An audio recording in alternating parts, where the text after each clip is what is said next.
Kraken! Hello, everybody, and welcome to the Bunsen Burner Recordings podcast. Glad to be back with you tonight. Lot to talk about, lot to get into. I'm not alone this time. I know, it's shocking. I'm joined by my esteemed colleagues here, Fred and Mr. Paul, and myself, Angel Choir from the Depths, also known as Danny Boy, also known as Dan on this show. And I like to just call you friend. You can just call me friend, and I hear some chewing in the background. Look, And, I have popcorn every time we do this. Right. And What's popping? What's cracking? the soundtrack of me chewing in the background to our conversations is going to be on all these episodes. It's This is casual. the soundtrack to my life.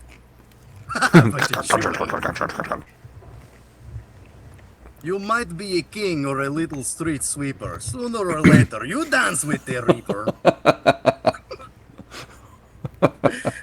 I assume, Fred, you know what that is from. I do not, but it was fucking don't? funny. Oh, it's I don't from think Bill so. and Ted's Bogus Journey. They Oh, become friends man. with the Grim Reaper. Yeah, it's been a long ass time since I've seen that. That was Like for- I that's- that remember was it, for, but not lines. Oh, it's a good. Yeah, I remember that line. That's for Little Vince. He was talking about that in the chat, and we were talking about that. I'm like, God, why is that so funny? He's probably laying in his bed right now, chuckling, going, "Dude." Yeah, in his bed at 6:30. His bed at in bed at 6:30. I like that post. I like that thing that Anthony sent to the group chat. He's like, Vince post. What did it say? He's like, it's like microwave like pizza or something and a Modelo. He's like, I got anxiety while I was masturbating. Time for bed now.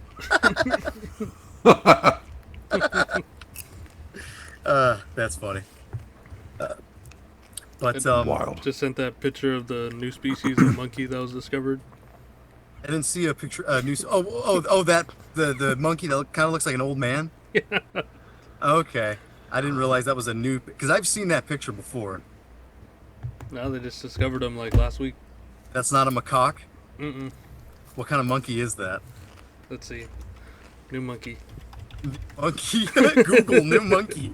Siri, new monkey. Yeah, it's right here on like on Monkey! CNN. Uh-huh. What's the name of the thing? No name? You gotta read. Anyways, News with us. Oh, we did, we recorded that damn Warriors Chalice demo. What do you think of that, Fred? We did it. How many tracks? 2 tracks and then a really shitty intro for like 10 seconds that I could barely play. Nice. I was playing clean guitar and I couldn't play it, and I was drunk. And well, the cool thing about the recording is this is our first time recording analog style. So we had, I think it was like an old drummer of Crematory Stench who Paul had recorded with his screamo band, and he has this like an old school like cassette recorder kind of thing, something like a 90s black metal band would use. So that was our first time recording basically non-digitally without a computer, just kind of this tape recorder thing. yeah, instantly sounded awesome. Yeah, Huh. and this is our first time recording a demo here at the shop, so that was interesting. We had to do everything separately, so and we didn't have enough like room for mics, so I just had to kind of play silently, but Paul could hear me, but I couldn't hear me. So I was kind of imagining the riffs in my head. Yeah, I was just But it hearing the clean I guitar. think it worked out. How does it compare to Sanctuaries? Completely different. It's completely different. It's mainly like it may not sound like it when the finished product comes out, but the main influences were Slavic black metal. Maybe having like Blazebirth Hall in mind. Doesn't sound like Blazebirth Hall, but that stuff was in mind. And for whatever reason, I feel like Veles would probably be the most accurate, would be the closest thing to what it sounds like. Just Okay. Not as What's- dynamic. As Veles? Maybe not. Yeah, I kept it pretty not dynamic. It is dynamic in a certain sense, but at the same time, it's not. All it is tremolo picking with no single note. Yeah. It's just a bunch of chords. And blasting and burrs and beats. Mm-hmm. Blasting and burrs and beats. I think it sounds Slavic. Well, what I did too was had a bunch to drink, translated the lyrics that I wrote into Polish, and then I was yelling in Polish into the microphone. Yeah, by that time I don't know the language, but by that time I was browning out, so yeah, don't Paul was remember. really fucked up, and I remember I did the first take, and then Paul goes, "It ended the same way it started," and the engineer guy, he's like, "What does that mean?" I'm looking at Paul, and his eyes are all like totally red. I'm like, "What? What the hell's with this guy?" Yeah, I don't remember Paul's that. speaking gibberish. But yeah, that was good. So we got that done. We don't have to worry about that anymore. Oh yeah, and then after, a few days later, we had practice for Galicia, and our friend Christian, who did the Falsum project, was there, and he brought his friend, who we've talked about before, that guitar shredder guy who couldn't play Riffs. Warriors Chalice riffs. Yeah, he couldn't play. Apparently, he wrote more black metal. He wrote black metal stuff for him and Christian to record, I guess. And I wasn't there. I stayed outside the whole time because I was done with practice. And Paul said that this guy couldn't really play his riffs. Is that what happened? Yeah, his own so riffs? that's why he like gave it to Christian to play, because he wasn't able to play his own riffs in Right. time. In So like time. he would just play like, let's say, one note longer than it should have been or too short. So Christian was able to do it like, one, like 4 counts, and then we'd switch into the next riff. But the guy Chris didn't want to attempt playing just one riff 4 times, because Why play guitar at all? because he couldn't get it done.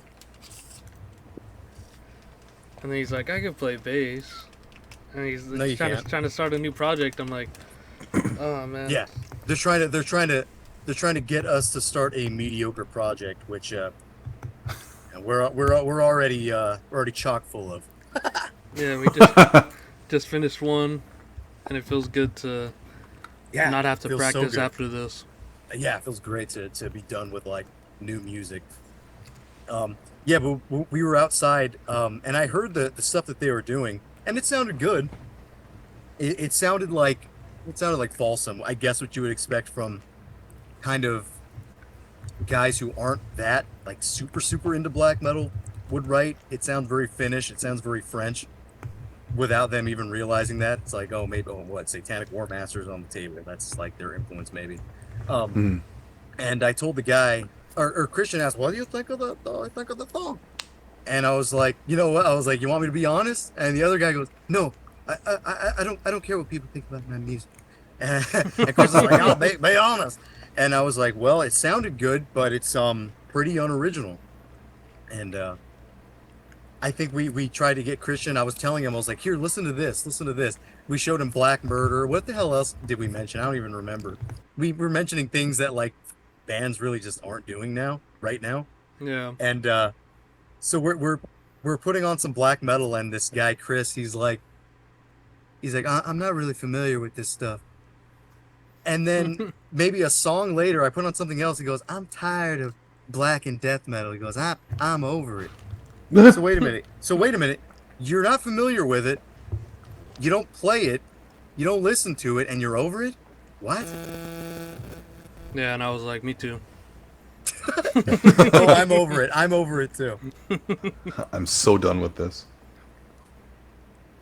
Yeah, but that's really Yeah, then he's like, oh, was a highlight. let me know when you guys have a power metal project. Oh, how about now? Already did that. We already did that, and we're already like in sync with the 3 members that we have. I was thinking, you were saying like, oh, maybe Julian doesn't have time to play bass, right?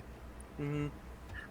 I'm thinking he probably does, because I feel like that guy is probably the perfect bass player for Galicia, just because he's a brutal death metal guy. He can play wacky shit.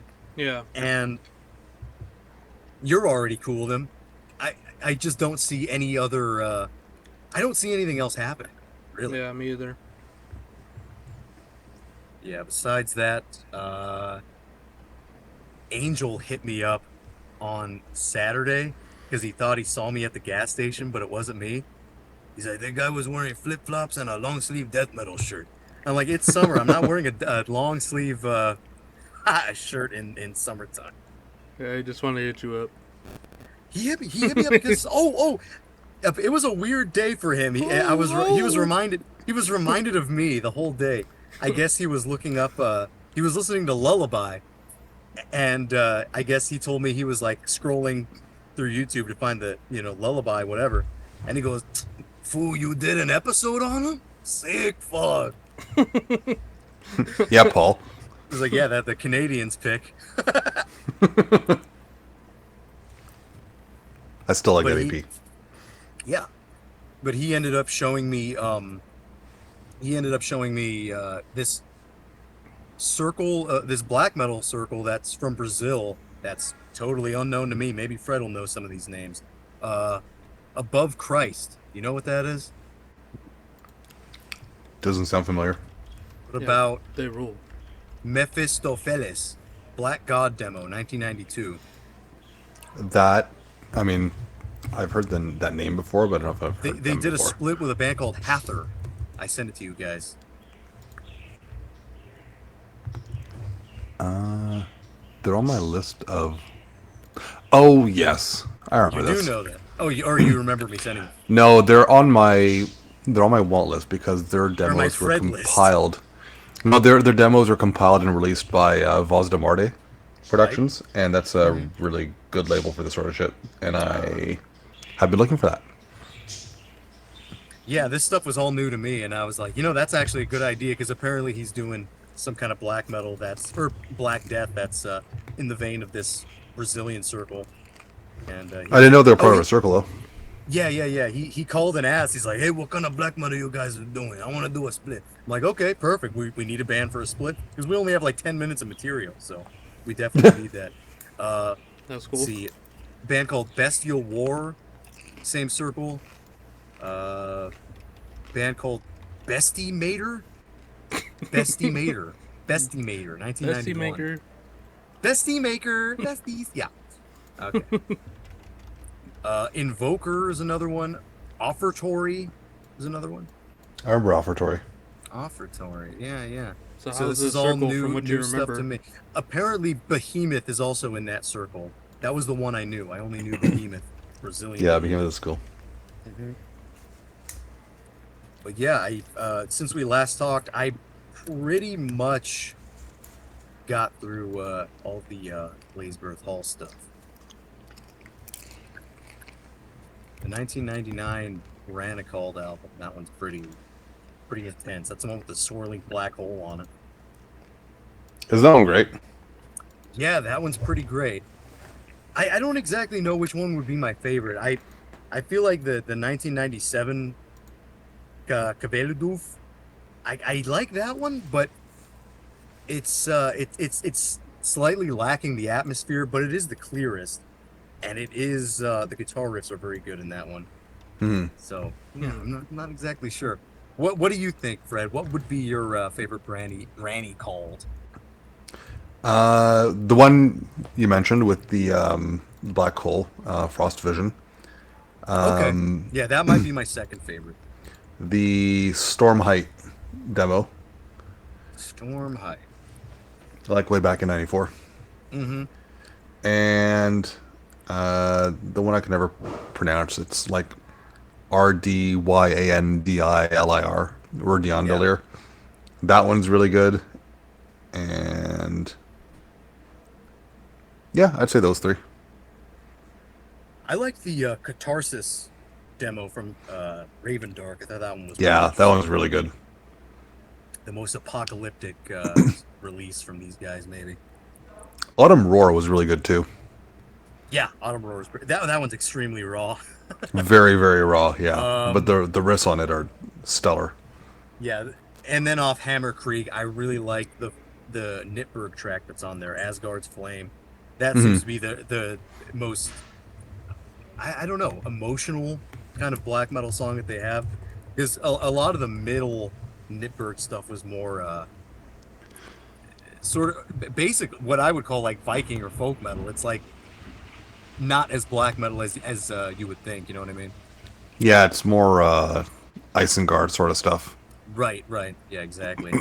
But yeah, no, the Nitberg stuff on the Hammerkrig split was issued elsewhere. I don't remember where at this point. But think of oh yeah, go ahead. no, I was going to say Donner Wetter, Donner Word. That Uh-huh. is my favorite Nidberg. That is just that whole thing front to back is amazing. I think Nagelride is a little bit better than that one. I think it has more dynamic to it, and it's sort of It does. It absolutely does. I feel like it's performed much better too, and the production is way better. I think. I think you're right on all points, and I still prefer Donner Wetter, Donner Word. Like it is more dynamic. It does sound better. It's I think better in every measurable sense, but just the simplicity and conviction of Donnerwetter just works for me.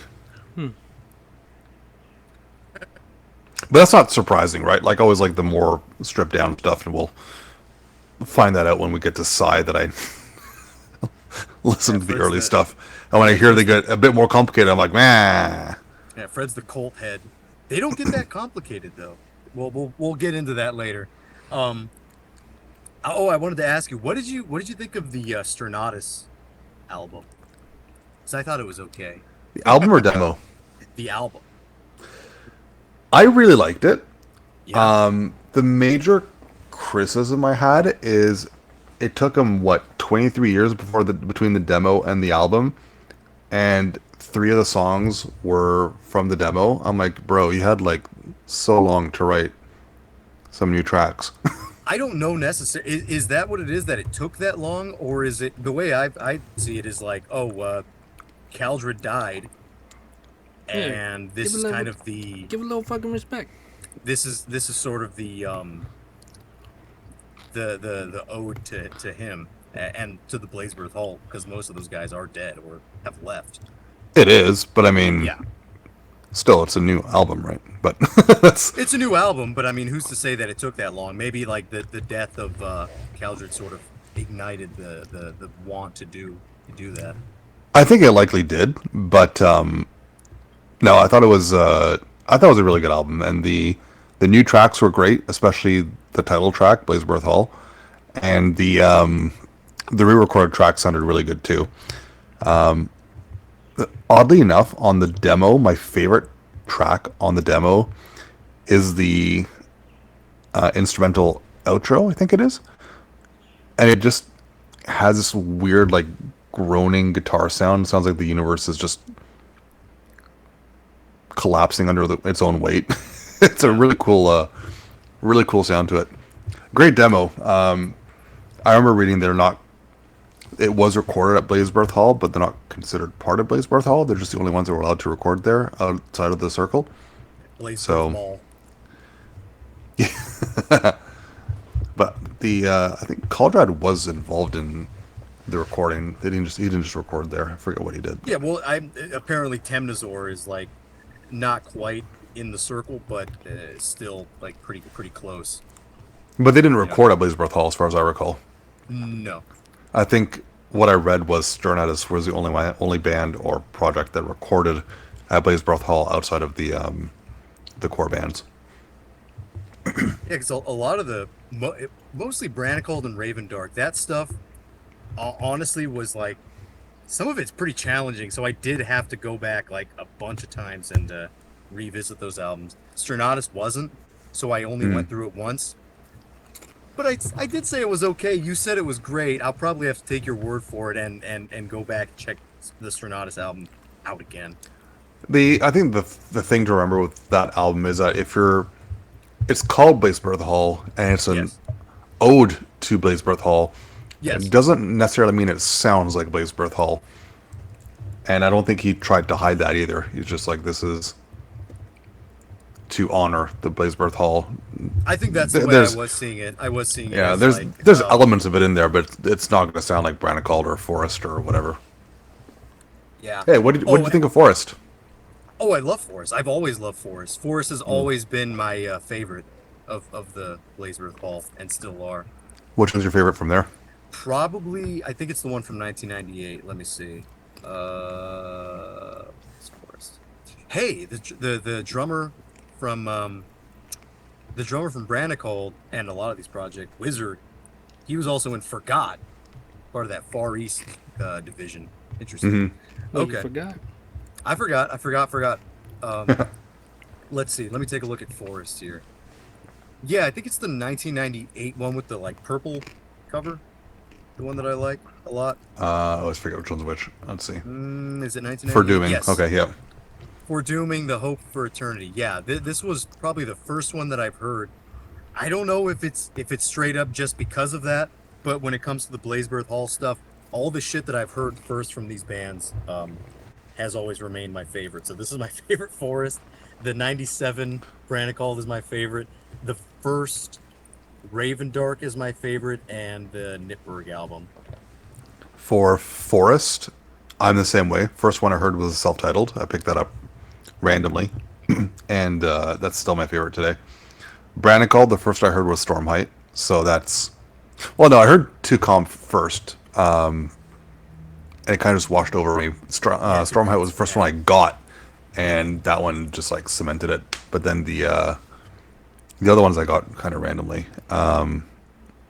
Nitberg, first one I got was Nitsanger, but Donnerwetter is my favorite there, so I don't know. I don't remember what my first Raven Dark was, so that's kind of a crapshoot. Yeah, my first Raven Dark, I think, was the first album. I was also listening to, besides all that stuff, I was listening to Iljarn, kind of because of an interview I was listening to with the black metal guy. I honestly forget the name of the guy and the bands that he, the dude interviewed. The most recent one? The most recent one, it was a German guy living in Iceland. Apparently, yeah, the black metal guy said he was in Iceland. I think that was an in-person interview. It sounded like. He's like, let's go to the pub.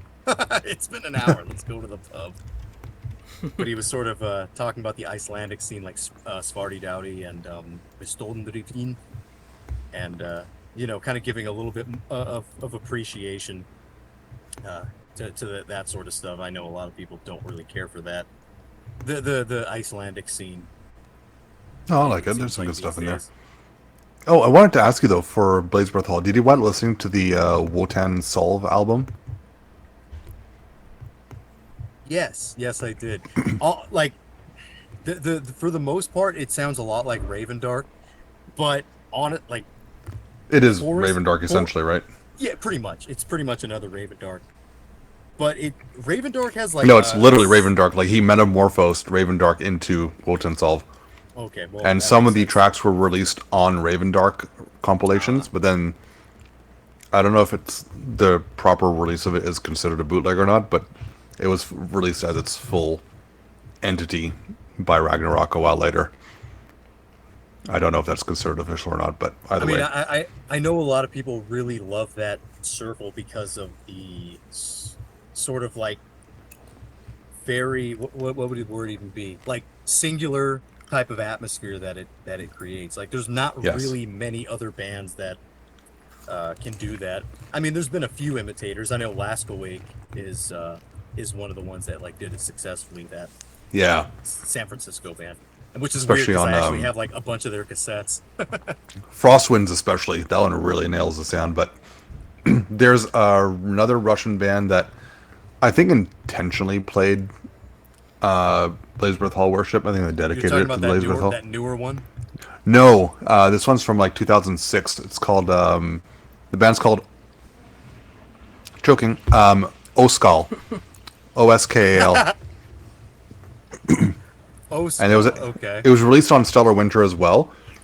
And the I know this one. Yeah, this is a great release.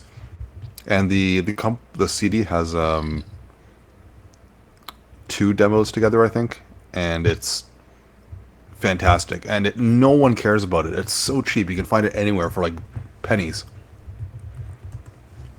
Yeah, I don't know if I mentioned this band last time, but I was mentioning that I was going through the Stellar Winter stuff, and this is one that that I had saved just because it was pretty good.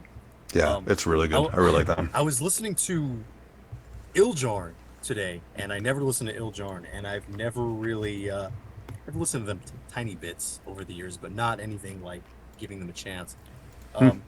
For whatever reason, I never really put two and two together that a lot of the bands in the mid like 2010s were basically doing the Iljarn thing, like white metal and like Bone All too. It never really even occurred to me, but I ended up listening to the full length today, and at some point I'm like, I'm gonna turn this off after a few songs because I'm like it's gonna be more than the same. But I couldn't turn it off. I didn't want to. It was one of those things. We're like, I'll turn it off in a bit. But I didn't end up doing that. I actually enjoyed the Iljarn album. What's up with that? Jordan's awesome. I love them. Which one were you listening to? The self-titled 96, I believe. Okay. My favorite is usually forest poetry. It's poetry. Uh, Yeah, that one. I That heard one's I heard like I heard a little bit of that one. It's very raw. Maybe that's why I skipped over it. it is very I'm not a raw, but it true has like cult, a. not a true cult wigger. Oh no, you will dig it eventually. Trust me. It Okay. it has this like weird organic pulsating feel to it, almost like the literal heart of the forest beating is what it sounds like. It's really weird, but it's surprisingly atmospheric for something so raw and simple. Yeah, I was thinking of something stupid. I was at my grandparents all weekend, just sort of helping them out and well, unloading car parts because we I keep car parts at my grandparents' house because I've run out of storage. So I was there all weekend, and while I was there, I was on my free time. I was listening to the Blazeburg Hall shit, and I was thinking, okay, so the Norwegian Circle, what is it called, the Black Circle? I'm like, so they're like demons. The Les Legions Noires is like vampires, and then Blazeburg Hall is kind of like spirits, spirits of the dead warriors or something, or the spirits of the forest. It's kind of a something like that. They each have their own identity in that sort of way. What they're trying to uh, sort of create with their sound. Yeah, that makes sense. Like spirits whirling in the wind. Spirits, yeah. Blazeburg Hall are spirits.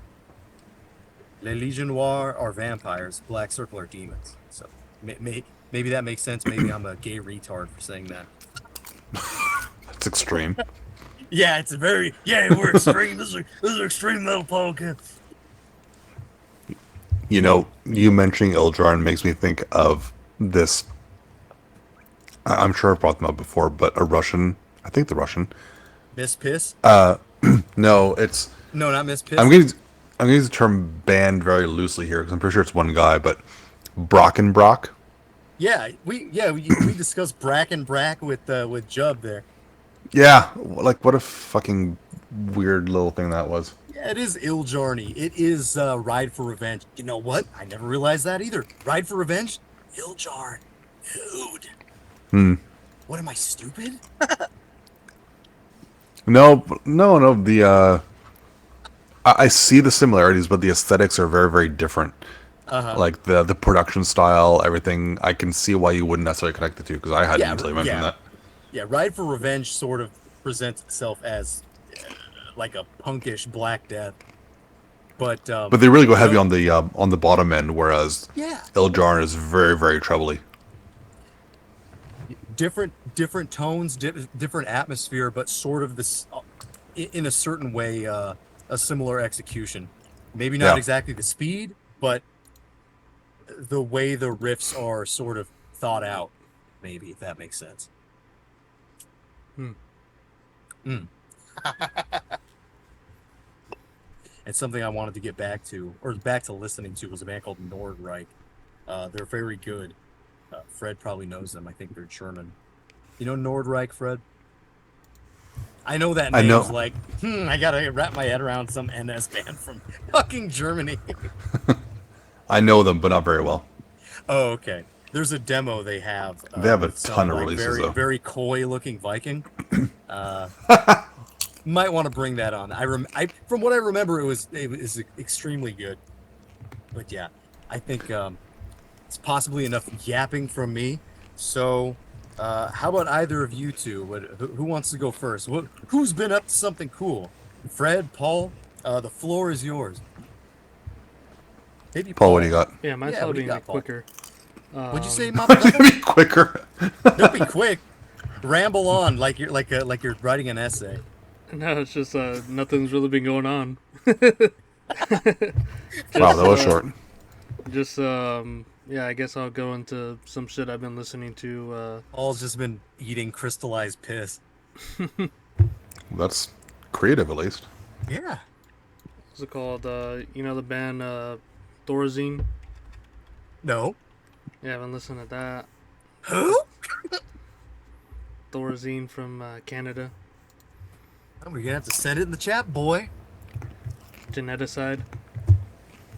I don't know. It looks like it wouldn't be good, but it actually is pretty good. Story of my life, bro. Looks like it wouldn't be good. And then Fleshless from Czechia. Yep, that's a good one. They have a stupid mascot, but Fleshless is good. Yeah, they have like some old scientist kind of dude. Yeah, that old stupid surgeon. I heard something from them a while ago. I think it was a demo. Let's see. Yeah, the first one, The Stench of Rotting Heads. Excellent demo. Fred, you know this band Fleshless from Czech? I don't think so. Check them out.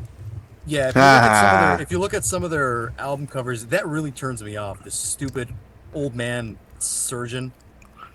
Yeah, So Grind I've God. always, And their logo's always looking stuck to familiar. the- Hang on. always stuck to the first demo because he's not present. He's not there. It's Oh, just a- yeah, these covers look familiar. I yeah. You've don't probably seen remember. it before. They look like Goosebump covers or something. They do look like Goosebump covers. The fucking haunted mask and the whatever. The one where the werewolf is like fucking a hole in the roof. I all see what good, you mean by though. the Maybe you'll the like old guy appearing over and over again. Like, what is this? Their Eddie? Yeah, that's their Eddie. Maybe you'll like Oldie. That's oldie. Abhorrence of the Cadaveric cover. Let's see. Where's it? There. Oh, very. Wow, they have really stuck. It's like Grandpa and his fucking jammies. Wait, is he That not looks like my on? grandpa. He's the boy in the striped pajamas right there. Is he not on the How dare 2018 you! album? Huh? Is he not on the 2018 album? Probably not. I think they ditched him. He's on all of them except but not that one by the looks of it. Hey, I have an idea. Let's stop using Grandpa. Grandpa's has to die sometime. They got like a updated Sooner or grandpa. later, you dance with the Reaper. Paul, did you ever listen to that Canadian band I sent you, Demos? Mm-mm. They kind of remind me of What an asshole. Glony Ball a bit, but Yeah, it looked like from the thumbnail it would be like some grown-up art shit. yeah, but you know, you ignored it, so whatever. Asshole. Takes time Oh, no, to it get through doesn't. shit. Hey, it takes time to be as cool as Fred, okay? It doesn't take time. The song's like 3 minutes long. We should play it right now. Doesn't take time, cocksucker. No, but that's all I've been doing, just listening to those two bands. Yeah. Okay, cool. Yeah, Fleshless is good. Maybe I'll check out some other of their Grandpa albums. They ain't bad. All right. Well, so I'm looking at the similar artist. Reek of Shits is on there, who are a terrific, kind of death grind band. Fred, you know Reek of Shits? No. What? Dude, they're so good. They don't sound like Carcass, but you would imagine they would because, I don't know, reek of putrefaction, but they're reeking of shits, dude. I imagine Not they're sh- not they're shit, more but- they're more gurgly. No, not quite. It's more on the like badass death metal side. Oh, you know what I was listening to today that I never really heard? That's awesome, actually. Forever Underground. Vital Remains. Hmm. That is a great I one. I never really listened to it, and I was very pleasantly surprised. God, that Dave Suzuki, he really helped out there. All those Yeah, riffs he's a are so monster. original. They're really original sounding. Like a lot of the time, I feel like when we listen to older death metal, because it's a '97 release, but so '97 is kind of almost modern but not quite. I just personally like 90s death metal is my favorite style, and not old school, because old school is maybe from '89 to like '93. I like the entire encapsulation of the '90s, and Forever Underground is something that's super unique. I think the riffing is very original. I like it. Really long songs too. Yeah. Well, it's interesting that Dave Suzuki was he was a new guy in the band, and then they used him as a guitar player and as a drummer on that album. So that's kind of an extreme change from going from their second to the third album. Which is cool. Yeah, it doesn't sound like the albums that came before it. No, not at all. It's like inching towards kind of modern death metal, but that sort of doesn't exist yet. Well, I mean, we've talked about that before, the sort of super death metal thing where like they're like pushing the boundaries, but it hasn't gotten stagnant yet, so it ends up just sounding really really different. Yeah. I love that stuff. I don't know. My favorite from them is still Into Cool Darkness. That album I know. it just tickles me the right way. Like by We can by move all on, rights. No, but by all rights, Let Us Pray or Forever Underground should be my favorites because they are far more unique. But Into Cold Darkness is kind of just a fairly standard death metal album, but for some reason it just ticks all the boxes for me. I feel like at like surface level glance or surface level listen, it sounds like it would be sort of typical, but it kind of isn't. Every moment on the In Cold Darkness is pretty original unto its own, I think. Fair.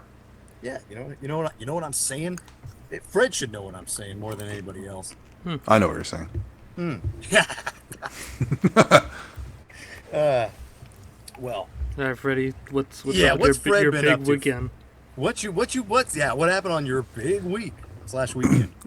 I saw a show on Saturday. That's pretty awesome. As a metal It lord was- would. As a metal lord would be out on a Saturday witnessing metal bands. No, it's Taylor Swift. I don't even know what Taylor Swift sounds like. I know she's popular, but I've never heard any of her music. I could tell you, I think, 2 songs, and one of them Really? I don't know the title of. Is she? I know. For whatever reason, I'm thinking she's like a country. Is she a country artist, or is she Pop. not country? I think she started off more country, but now she's like Okay. country pop, maybe? I don't know. Is that a thing? Country pop, probably. Yeah. Yeah, a little bit of chicken fried, cold beer on a Friday night, Ah. pair of jeans But I'm- that fit just right. Catfish dinner. People can correct my views on Taylor You're Swift if they feel it You're necessary. Swifty. Yeah, Fred's But, a little bit um, more shifty. Nibbas be Swifty. Taylor Shift. Very good, sir. Swifty shell shock. Taylor shit. No, I'm kidding. nice one, Paul. Taylor. More like Taylor shit. I could feel you turning your baseball cap backwards to say that. Yeah. Like and sitting in a chair backwards. I had to move my my dip from one side to the other. Move your dip from one side, more like Taylor shit. Should be listening to, I don't know, what do good old boys listen to? Hank Williams? Merle Haggard. Merle Haggard. God. Anyways, yeah, I saw a show on Saturday. It was just 2 bands. Adversarial opening, and Good band, dude. yeah, no, they're awesome. That was my 5th time seeing them, I think. Do they recognize And- you yet? Maybe, I don't know. But no, the first time I saw one was back in 2010, around the time of the Fred's first like us album. at shows, shy guys. I'm at the front, but I don't talk much unless I see people I really know. But and the Chilean band Executor. I don't know how to pronounce that. And I took a screenshot of your story. I sent it to my friend Angel, and he goes, "Lucky bastard." He likes heard it that here band. first. Yeah, they're great. They them live. So it's the drummer is the singer, which is Awesome always to interesting. It is, and he had to be particularly charismatic to pull it off, and he was. And he kind of had the giggles too, which was great because he's like saying song titles and then laughing about it. It was great, but it's funny. Like they were both proficient and sloppy at the same time. It was a really good mix. As a Chilean band should be. Yeah, exactly. If they weren't, it'd be concerning. And Adversarial were just wild as usual. I picked up the new album and it's a monster. It's a dissonant Black Death monster. Yeah, it's dark. But I was at the show and there's this girl that shows up at Toronto shows lately, and she just does her own thing, and I've never really seen her talking to anyone. She just kind of shows up, and She just gives off the aura, dude. well, no, well, let me tell you, she shows up by herself, and when a band starts playing, she goes right to the front of the stage, and starts like flamenco dancing or something. I don't really know. And this time she had like a big white skirt on, so she'd be like doing spinning pirouettes, and it's just like flying into everyone. Just like, what the hell's going on? Yeah. And somehow I always wind up standing right next to her. Like somehow, well, I'm there first. She just like winds up next to me. I'm like, what the hell? Why am I getting like? Freddie don't budge though. Hell no, I'm not giving up my spot. Fred ain't no simpleton. No. He's not the mayor of Simpleton. XTC. But I mean, kudos to her. She goes and does her own thing. Yeah, it sounds like But she, all like- Sparky. But she like burns out halfway through a set, so she'll like show up for the first half and then like flamenco herself out and then just leave, and then next band plays, she'll do the same thing. And I dance through half of it, and then she's like, "No, fuck this, I'm done." Never had a smoke with her outside. No, like it's like she vanishes between sets. Like I have no idea what. Disappears into the dress. Like She's like the Blazebird Maybe. Hall. She's like a spirit. I mean, in fairness, I also haven't looked for her, but We're looking for you, babe. She's listening right now. Toronto metal goer babe. Or honey bun. Honey bun. yeah, no, that was a good show, and the promoter is from Colombia, and he had a bunch of imports being sold there as well, which was cool. Picked up the first album from Neurosis from Colombia. Not cirrhosis. Nope, From Neurosis. Brazil. Right.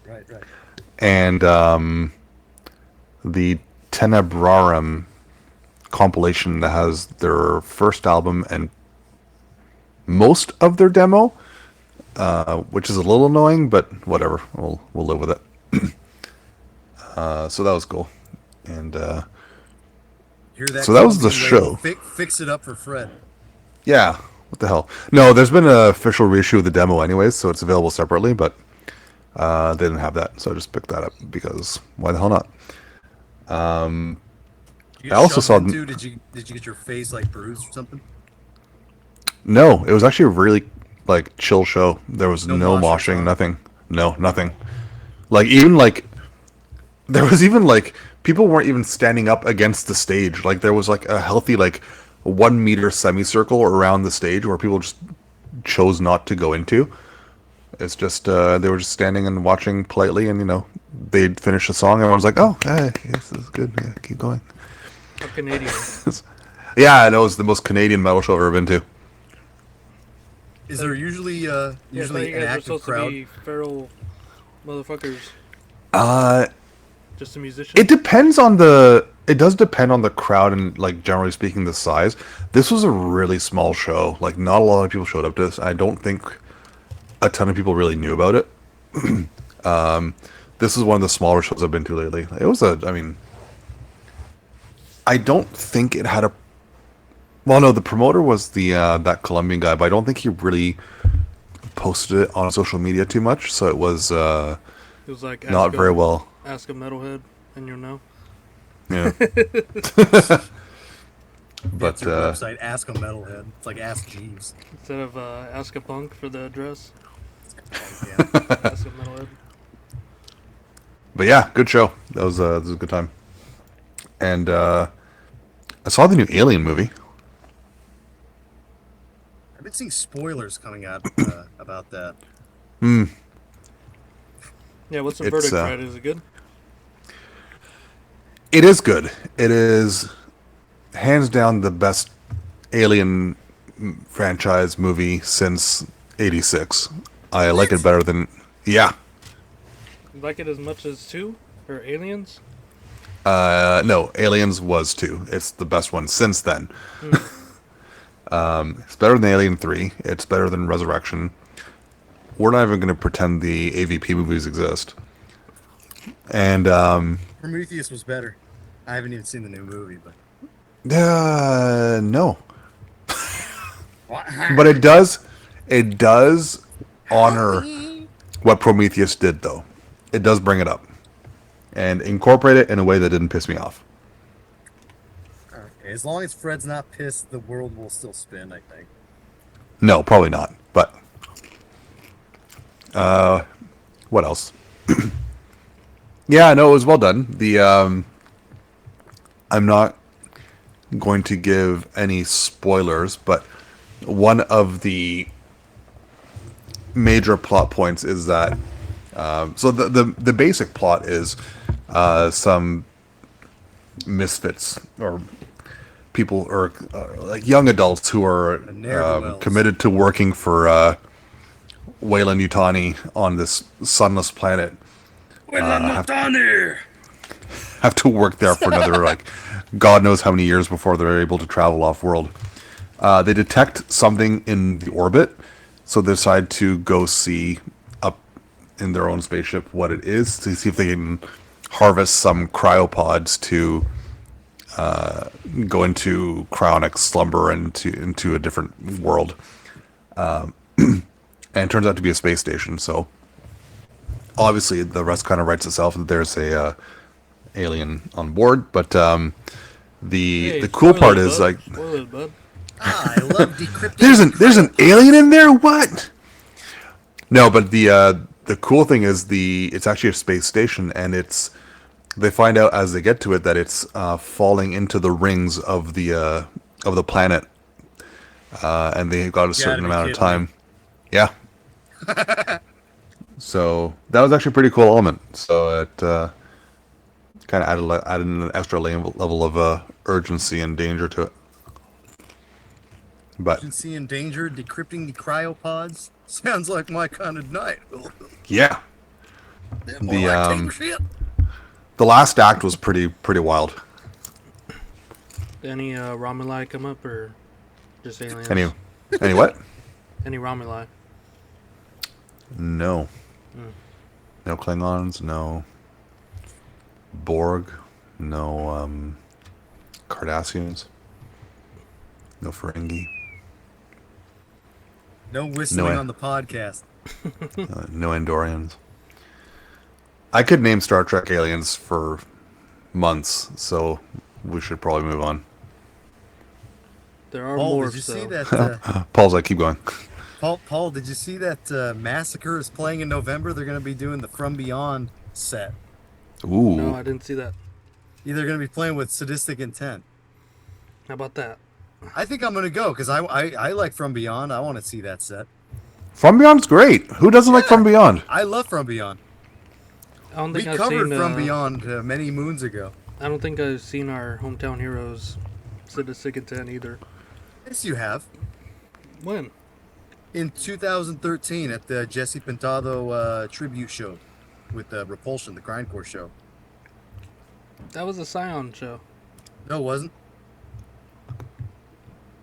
Come That on, was Paul. the one. That was the one with Drew. Drew played that night with his band. I forget what they were called.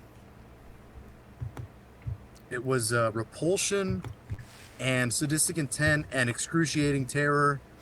You remember that? No, I don't think I was there. Yeah, yes, you were. There's a picture of you. You were there. You bought a Rotten Sound T-shirt at one of the booths. Oh, yeah. It was. Oh, that's what the T-shirt. No, I remember that T-shirt. Yeah. I remember actually now. And the Dystopia shirt. I remember them which. Is this Sadistic Intent's? Is this their album release party? I think it's their like 30th anniversary is what it is. They said it's 30th anniversary of not releasing an album. They said 2025. Oh yeah, they only do the EPs. With They said what? The J-Dog interview, they're like, maybe sometime 2025. Yeah, my ass. He's all, people Somebody tell us said- just keep the EPs. Yeah, somebody said about the skinnier brother from Sadistic Intent. It's like J-Dog's arm is bigger than this whole guy's body. And for some reason, J-Dog like took it the wrong way, and he like thought he was calling J-Dog small. And he's like, I'm 40 plus, my blood works fucking better than yours. Damn it. And now I saw some video of J-Dog. He's like, I'm only gonna do a video once a week. He's all, Ain't no fucking fucking page. Page's coming in, pissing me off. He's all, what? He's all, what? I just thought to stay relevant, just do one video a day. He did an interview with some girl from a band called Merciless Savagery, Oh yeah. and it was only like 7 minutes. oh, and the he's Steve like- Urkel guy. Boy, some guy walked in front of the camera, but like the interview continued, and then he ended it, and he's like, "Oh, interviews ruined because of some fucking canoe walked in front of the camera." What? Yeah, nothing Finish happened. the interview, dude. Yeah, That's me calling you out. Finish the interview. God damn it. and she wasn't saying nothing. She's Well, being people very- were like, "Oh, she's not very vague. articulate, is she?" Yeah, being very vague about things. He's like, you "How didn't give me any guys-" fucking references. Yeah, he's like, "How come you guys don't have a bass player?" She's like, "We don't really fuck with anybody." What? Why do people say that? We don't fuck with them. Shut up. Shut up. That is not my Death Thrash Honey Bun of the Week. That's the exact opposite. That's the that's the Death Thrash Wench of the Week. How about that? Who is the honey bun of the week? The girl in the white skirt who flamenco dances at the adversarial show. There we go. Yeah. Oh yeah. Oh, I thought it was gonna be Dr. Mechanable. Dr. Cannibal. Mechanable. Yeah, her too. She can be the honey bun. The other one can be the wench. Say, did you? I think I might have sent you guys both this video of these two like twin brothers. I think they're autistic or something, and they're in the freezer. They're in the dairy section at Costco, and they're wearing like very nice suits. And the one brother, he's like, I can actually breathe in here. I don't know how you people in Arizona can breathe. The air is so thick. And they go into the Costco dairy section. He's like, it's like Sandy's house and SpongeBob. This is like the lobby where the water is. I can breathe in here. And then they're recording their video, and some lady goes, "Excuse me," and the one brother goes, "You're excused." And then the other brother gets in the camera. He goes, "Excuse that wench." I like that. Remember that. Excuse that wench. I think that'll catch on. That's pretty good. Taking a sip. Yeah. Shut I'm not up. No seeing more. any. No more whistling. We can continue the mms. Mms fine. The whistling. Paul, you remember? I don't know if you remember this. Paul was all fucked up the other night. I was talking to the guy who recorded us, and we were kind of sort of vibing on music a little bit. And Paul's like, "Hey, you done talking to your soulmate?" I'm like, "Shut up!" And then he starts whistling, and I'm like, "What? Enough with the whistling." He goes, "I'm gonna whistle through the whole vocal recording." Like, shut up! Paul's getting under my skin here. He knows how to do it with the whistling. Always does it.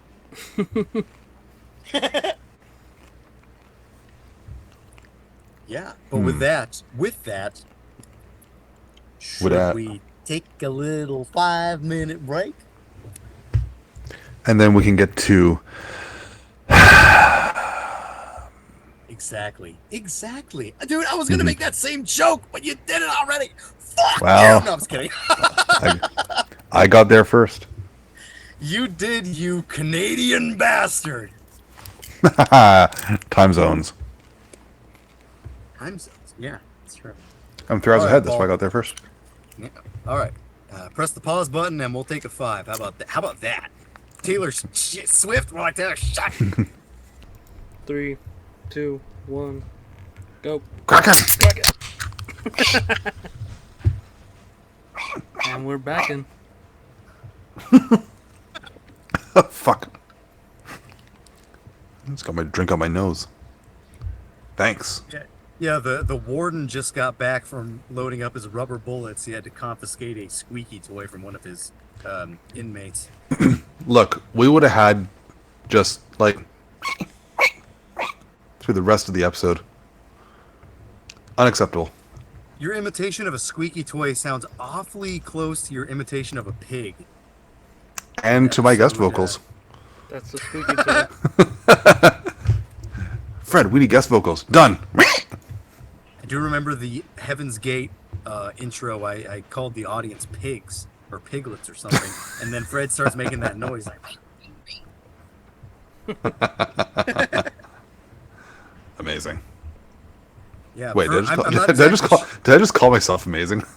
amazing. I'm amazing. That's amazing. Aren't I just amazing? Aren't yes, I the Fred, living? you're amazing. We know. Aren't I the living end? Yes, the living end. I brought up the band Catalepsy and how their band picture looks like an NWA promo or something. And is that why you brought up Immortal Fate, the death metal band? Yeah, I thought there were connections between catalepsy and either Immortal Fate or Plutocracy, but I guess not. Maybe I'm just on drugs. I don't know. Yeah, well, Fred said it was a underrated band, and it is because my response when he said, "You guys remember Immortal Fate?" I said, "The death metal band?" Question mark. But yeah, I know these guys, and I've only listened to their demos. Fred recommends the beautiful album from 2000, apparently recorded in 1993. Ooh, Yeah. fancy. So yeah, I'll give that a check out, and all you dumb, I don't even know what to call. I was gonna say something else, but all you beautiful people out there, check it out too. Yeah, dumb fucks. Nope. Guys, I'm still Preston. obsessed with Wild Rags Records. What? I thought you had them already. I wish. Oh, there's so much garbage on there. It's great. I thought you No, liked not garbage, awesome. but they're, I thought you liked metal garbage. Okay, so Recycle it. That's why we're here, because we like metal garbage. Because we have to Wild sift Rags through a just lot had of things. such a weird collection of bands, man. Like, it's just, you never know what you're gonna They get. do. There's a lot of the classics, but there's also a lot of forgotten stuff that, yeah, maybe it deserves to be forgotten.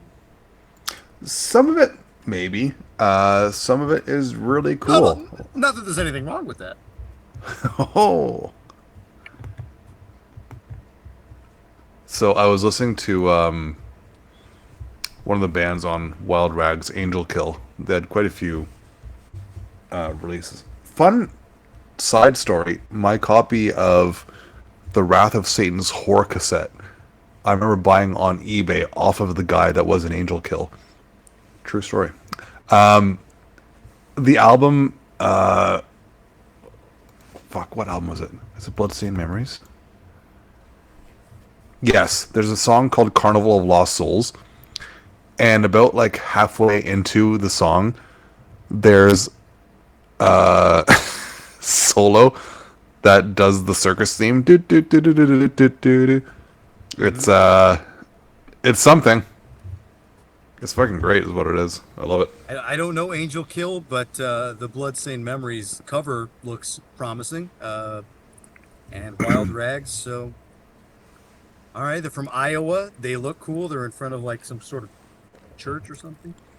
I think they were better than people realized, but the production on the albums was not flattering. Oh, okay. So it kind of The went up sounding a little flat, and the vocals a little forced. But it's got some good stuff to it, I think. the main guy from the band, his name is Black. He looks like a cool guy. Look at his Metal Archives profile picture. He's chilling in the woods. Some epic looking woods, dude. Nice job. Are they still going? I don't even know. No, doesn't look like it. Oh, let's see. The last thing this guy did was in 2014 with a band called Hymm Splitter, and the album cover does not look very promising. Say I another death mean, thrash. neither does the covers on Angel Kill. So they're No, pretty cool. but the memories of the Bloodstained Memories kind of looks cool. So Yeah, it does. yeah, so there you go. Huh? This is weird. Oh, this is on Horror, Pain, Gore, Death. Interesting. It's supposed to be some like quasi brutalish death metal. No, it's thrashy. All right, whatever. I don't know what I'm talking about. Paul, you still here? Mm-mm. You just You're fell not here. asleep. Okay, I'll just wait until you come back. Eyes are red. My eyes are red. I'm asking weird questions. I'm whistling. He's mentally trying to get back to the Sadistic Intent show. Mm-hmm. Yeah. He's like, I have to go to this.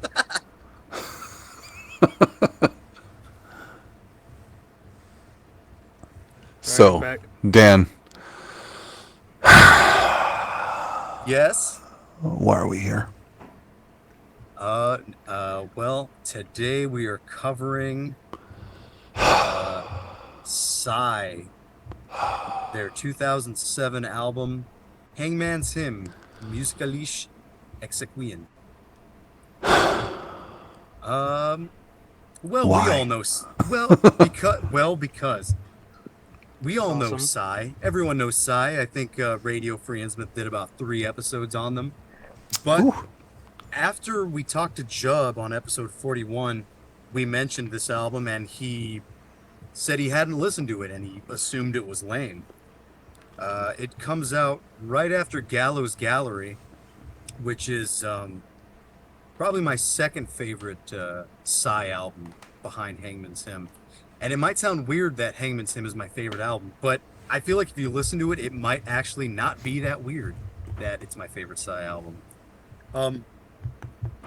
I have to say, listening to it, that sounds perfectly in character for you. I can easily see this being your favorite. Yeah, I think it is. After going through, because I've never been a gigantic Sigh fan. The ones that I loved were Hangman's Hymm and Gallows Gallery. I liked Infidel Art. Scorn Defeat was always somewhat okay for me. Mm-hmm. Scorn Defeat, was that released by okay, it was released by Death Like Silence. It was Yeah, two the different Euronymous covers too. Yeah, the Euronymous label. Did you know that, Paul? Did you know that Yeah. Euronymous Mayhem was a fan of Sigh? Apparently he liked the Requiem for Fools EP in '92 and signed these dudes for an album. Mm-hmm. But I guess with Hangman's Hymm, maybe it's the most operatic sort of album that they've done. But it's really, honestly, if you know, even going back more than 10, like 15 years, they even since Requiem for Fools, they always had the keyboard and orchestral sort of feel going on. And I never really put 2 and 2 together that Sigh was considered a black metal band. I never knew what to consider them. I've always known like they're considered some kind of avant-garde thing. And I guess that makes sense. And apparently I didn't know this either, but it also makes sense that the guitar player has been the same this whole time. And he seems to be a little bit underappreciated, where their vocalist seems to be getting all the praise, and their guitar player is sort of the heart of the band. And what he does is kind of even as early as Requiem for Fools, all his riffing is very old school death metal style, and I don't think that's changed ever. It's really sort of stayed the same in the sense that it doesn't there's some okay, so there's the death metal stuff, but they later incorporate like heavy metal sort of riffing, and then there's like these doom passages, but they're always kind of played fast.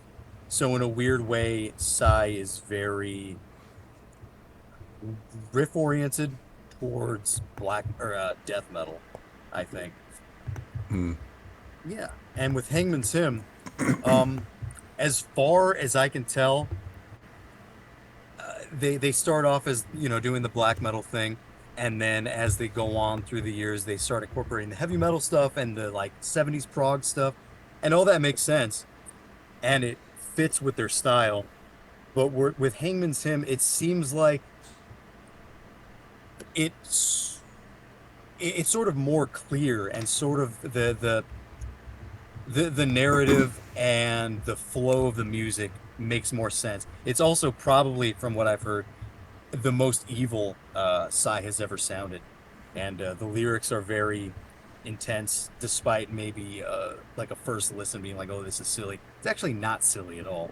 It's very serious, you know. And I think with Sigh too, the riffs were never meant. This was never meant to be a riff band. They were sort of just meant to be a like a full band, and they totally they just nail it on the Hangman's Hymm. Yeah, I'll probably get to more stuff after you guys say your spiel, but I'll hear from Fred first, just because this is his first time hearing this, I believe.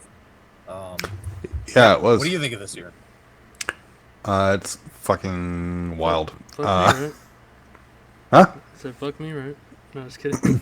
Yeah. No, it's. So I guess a bit of backstory about me and Sigh. I never really ventured much past the straight up black metal stuff. I got Scorn Defeat probably like 20 years ago. That almost sounded like the sound on the album. Yeah, those were trippy when listening on headphones. I'm like, is there something going on around me that I'm not aware of? Yeah, something's just went past your head. Yeah. But no, I found a copy of The yokai. Scorn Defeat on Death Like Silence, the one with the flaming hand cover. Yeah, that's the guitar player there. Yeah, in the secondhand bins, and I liked that. I liked it a lot. And then one day I found Scorn Defeat again, but the reissue with bonus tracks, the split with Kawir, I think, is on there. And so I picked that up, and that never really went any further. I do have Hail Horror Hail, and I like it, but it is a very theatric album, and I have to be in the mood for it. But Hangman's Hymm felt much more. If Hail Horror Hail is theatrics with metal backing, then Hangman's Hymm is metal with theatric backing. Yeah. And that version of Sigh is more immediately appealing to me. Not necessarily saying that it's better, but it's more native to me, so it made more sense to me up front. Hail Horror Hail, I put it on, I still have to be like paying attention to what's going on, because it's so like bizarre. It really is that's a wild album. But no, if other Sigh is similar to Hangman's Hymm, man, I've been missing out. It's kind of not. Yeah, not And really. All right, well then. It's sort then of fuck an it. outlier for this band. Fuck But it. All right. No, Then I'll- screw it. The rest of it sucks. Just tell me right up front. Not the rest of it sucks, but this is probably the best. This is probably the best, and I feel like a lot of people would probably disagree with that. and see this more as like a gimmick opera symphonic black metal album. But it doesn't quite feel Gimmick. like, yeah, I it doesn't. don't. It doesn't feel gimmicky. It No, it feels. doesn't feel gimmicky. And Maybe like you maybe said, cheesy. yeah, maybe I so, think but that's the I word. cheesy would maybe be a word, but I kind of would just disagree with that. I Yeah. think it's like Fred said, it's very immediate. Yeah. The Like right off the the bat, it catches you, right? yeah. When I was thinking of something to choose, I've been thinking in my head like, okay, there's two things that I haven't chosen for the show yet. One is doom metal, which I haven't done yet, and something that is just different, uh, proggy or like avant-garde. And originally I was thinking Goninish, the Japanese kind of weird prog band. Yeah, it's Um, way better. yeah, exactly. I was thinking that, but this, and I wanted to do this eventually, but this just I think is a better fit, especially for my taste. Like with Goninish, I would have to really like try it to find things about it that are really good. Where this, it's like it's right there. Everything is immediately in front of your face. And one thing that Paul can probably touch on later is the drumming, because I guess this drummer was only here from 2005, so he was only on the previous album, and it's the same guy from Hellchild, and Oh no also way. Gone in It, and also Goninish. So same dude. Um, and the drums are super driving, man. They're super grindy. It propels this album so well. And I think eventually later we'll get into more of the musical stuff, like the guitars and the vocals and things. But with sort of that, and also this is the first Sigh album that I ever heard. I think it probably in like early high school I was listening to who knows something, and the first track from this album was on the side. Clicked it. I was like, oh my god, this is so cool. Because if you look at the album cover, you hear what the first song sounds like. It's like, oh yeah, it's like nice, dude. Good job. It's like you did it. I didn't know who this was. I didn't know they were Japanese. I had no previous knowledge of anything. I just heard that and I was like, this is awesome. But yeah, so with that awesome legality in front, Paul, what do you make of this? And give your spiel here. Well, this is the first album I heard by Sigh too, Mm-hmm. and yeah, just immediately awesome. It was before, you know, only hearing things like Dimmu Borgir and Emperor, but this felt, you know, obviously I didn't know this to be a big band at the time.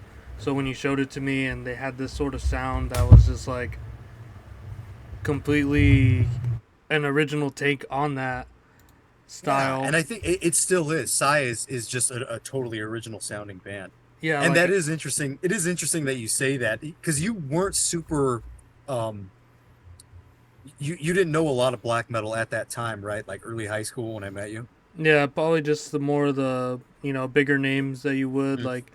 like a lot of the symphonic black metal is more leaning towards like blasty sort of shit. Even like early Cradle of Filth and the bands I mentioned Yeah, I as know you were well. a filth head at the time.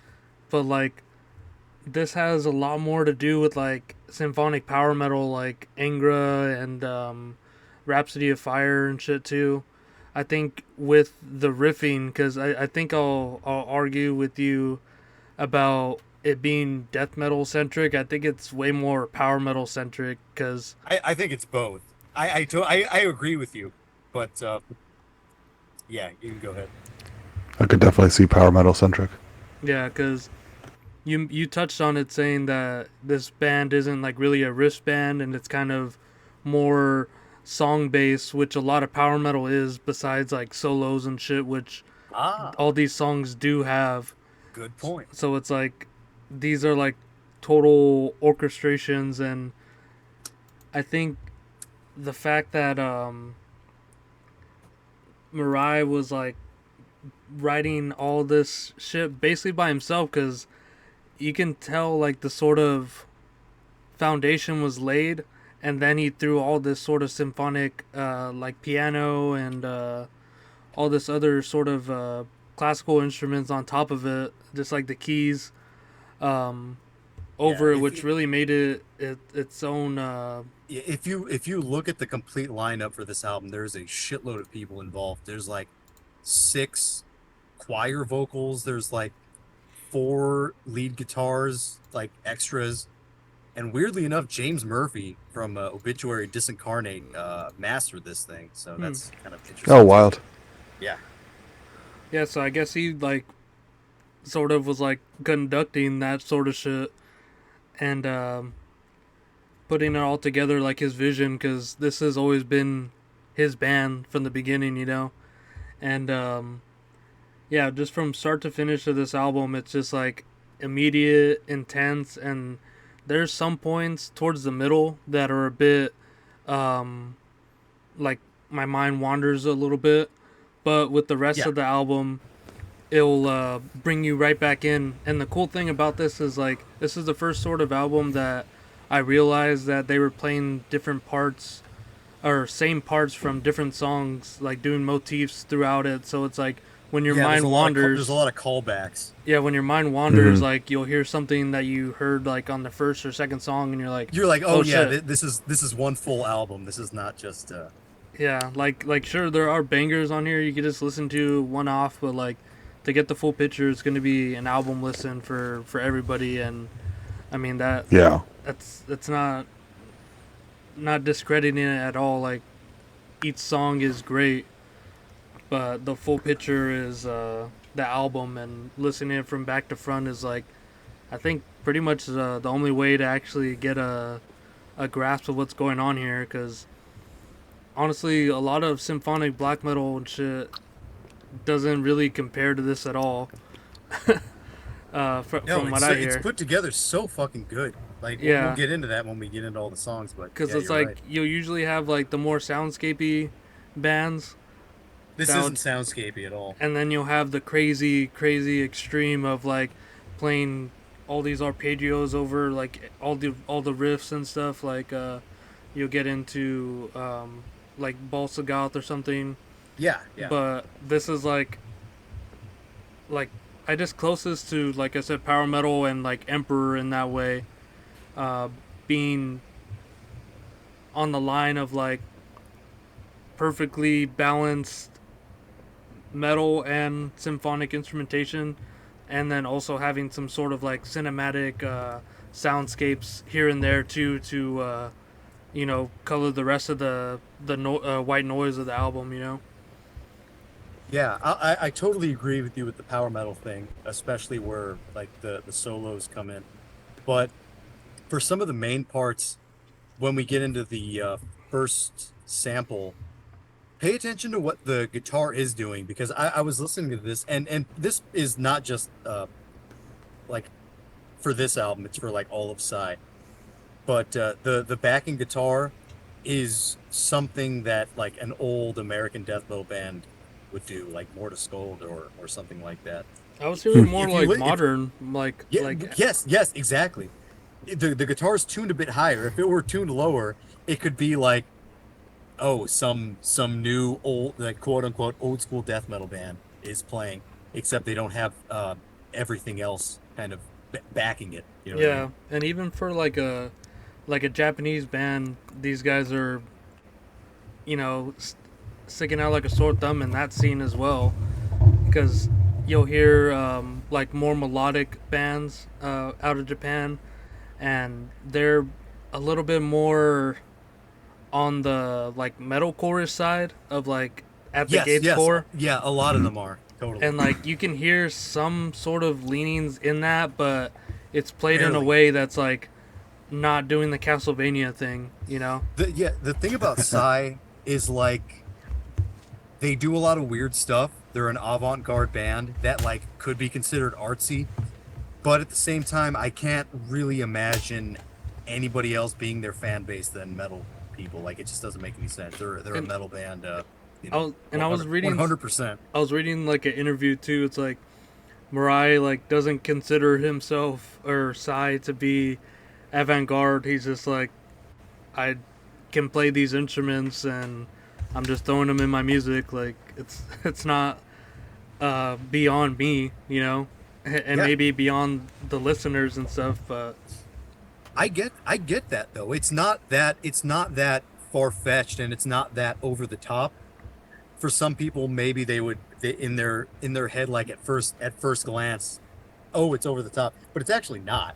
Yeah, it's pretty straightforward stuff. All of it, all of this bands. I think some of the earlier albums are a bit more leaning towards a little bit being over the top, but like this one is like just the perfect like medium between that. Yes, exactly. On the back of Hail Horror Hail, there's actually a warning that tells you. I'm losing my voice here. Warning: this album is way beyond the conceived notion of how metal or music should be. In essence, it is a movie without pictures, a celluloid phantasmagoria. Accordingly, the film jumps and another scene, seemingly unconnected with the previous context, is suddenly inserted between frames. Every sound on this album is deliberate, and if you find that some parts of this album are strange, it isn't because the music is in itself strange, but because your conscious self is ill-equipped to comprehend the sounds produced on this recording. Exactly, yeah, they just said the mission statement right there. Okay. So with that, hopefully we're equipped to take the first song on. We're not. We aren't, but we're going to do it anyways. But we're gonna. All right, yeah, we'll listen to the first track, Intro. Atrocious Kyrie. Yeah. All right, we'll be right back.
All Who right, did that?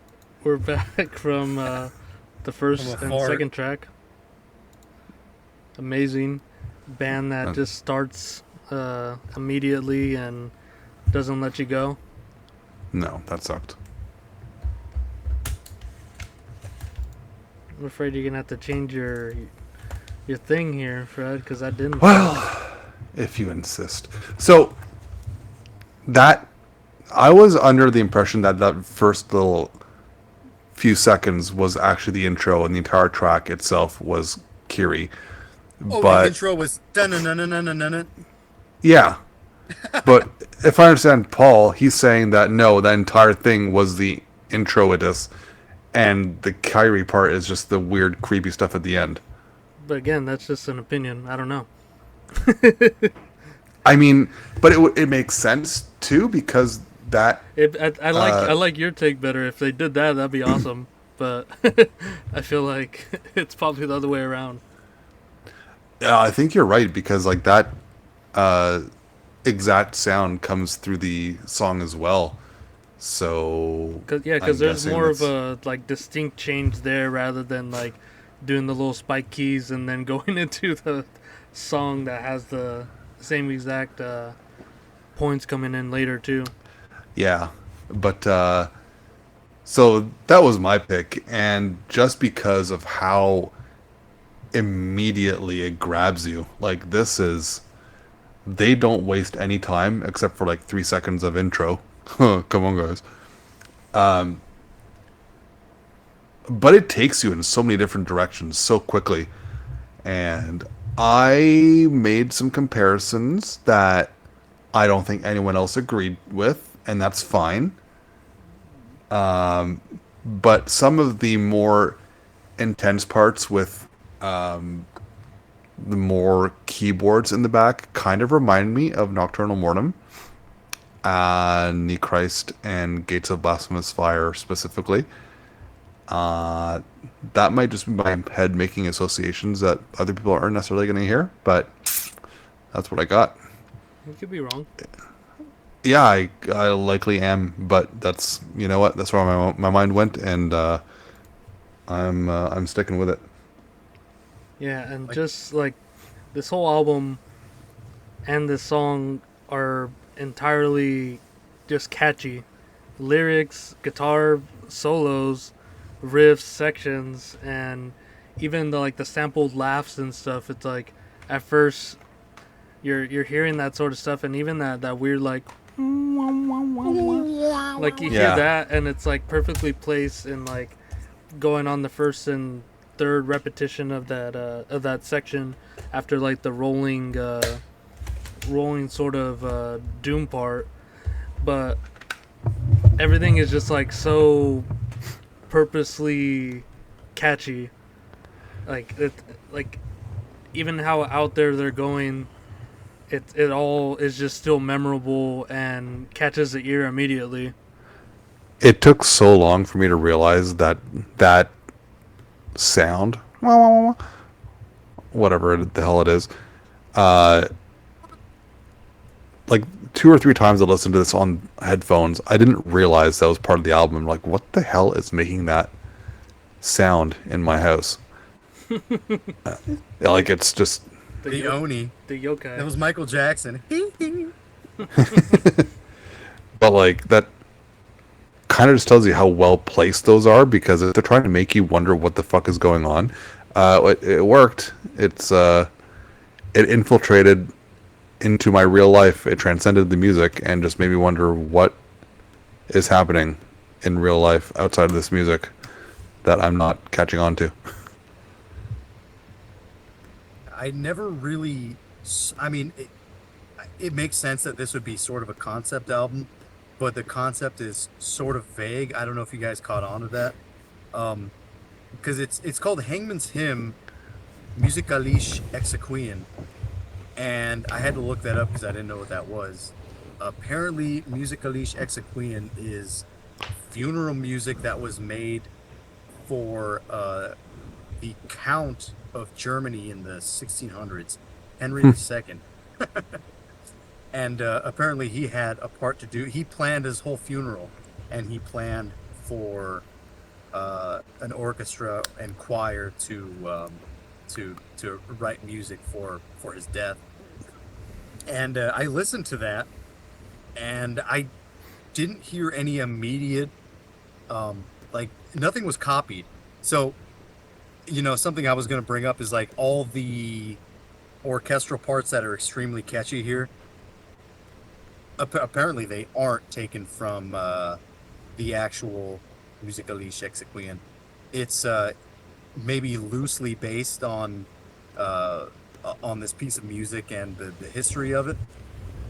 But I think the fact that it's funeral music sort of brings the album concept to light, because it kind of shows you, even looking at the song titles, there's the intro, there's Inked in Blood, there's Me Devil. This is sort of, it is the Hangman's Hymn. It's like going through this guy's life until he ends up where he ends up, and we'll get to that later. But yeah, like Paul, like I was saying, there's a lot of the main riffing here is like death metal riffing that is high registered, high tuning, and it's done in a way where everything else is like the guitar riffs they aren't the center point. Honestly, if you're listening to this album, you probably won't even realize where they are. It's sort of just this driving. I don't even want to call it black metal, because it does sort of have the grinding feel to it because of the drummer and the tone of the snare and everything. Yeah, it's like a weird. It's like a weird like black thrash, if anything. It is a weird black thrash. Like musically, if you take away everything, it's got nothing left. Weird. Kind of like what? What was that, Fred? What did you say, Fred? Musically, if you take everything away, you have nothing left. Well, take away the orchestral stuff, and you're left with either a interesting black thrash band, or if you tune the guitars a little bit lower, you're left with a pretty decent new old school death metal band. But yeah, or power metal. Not really though.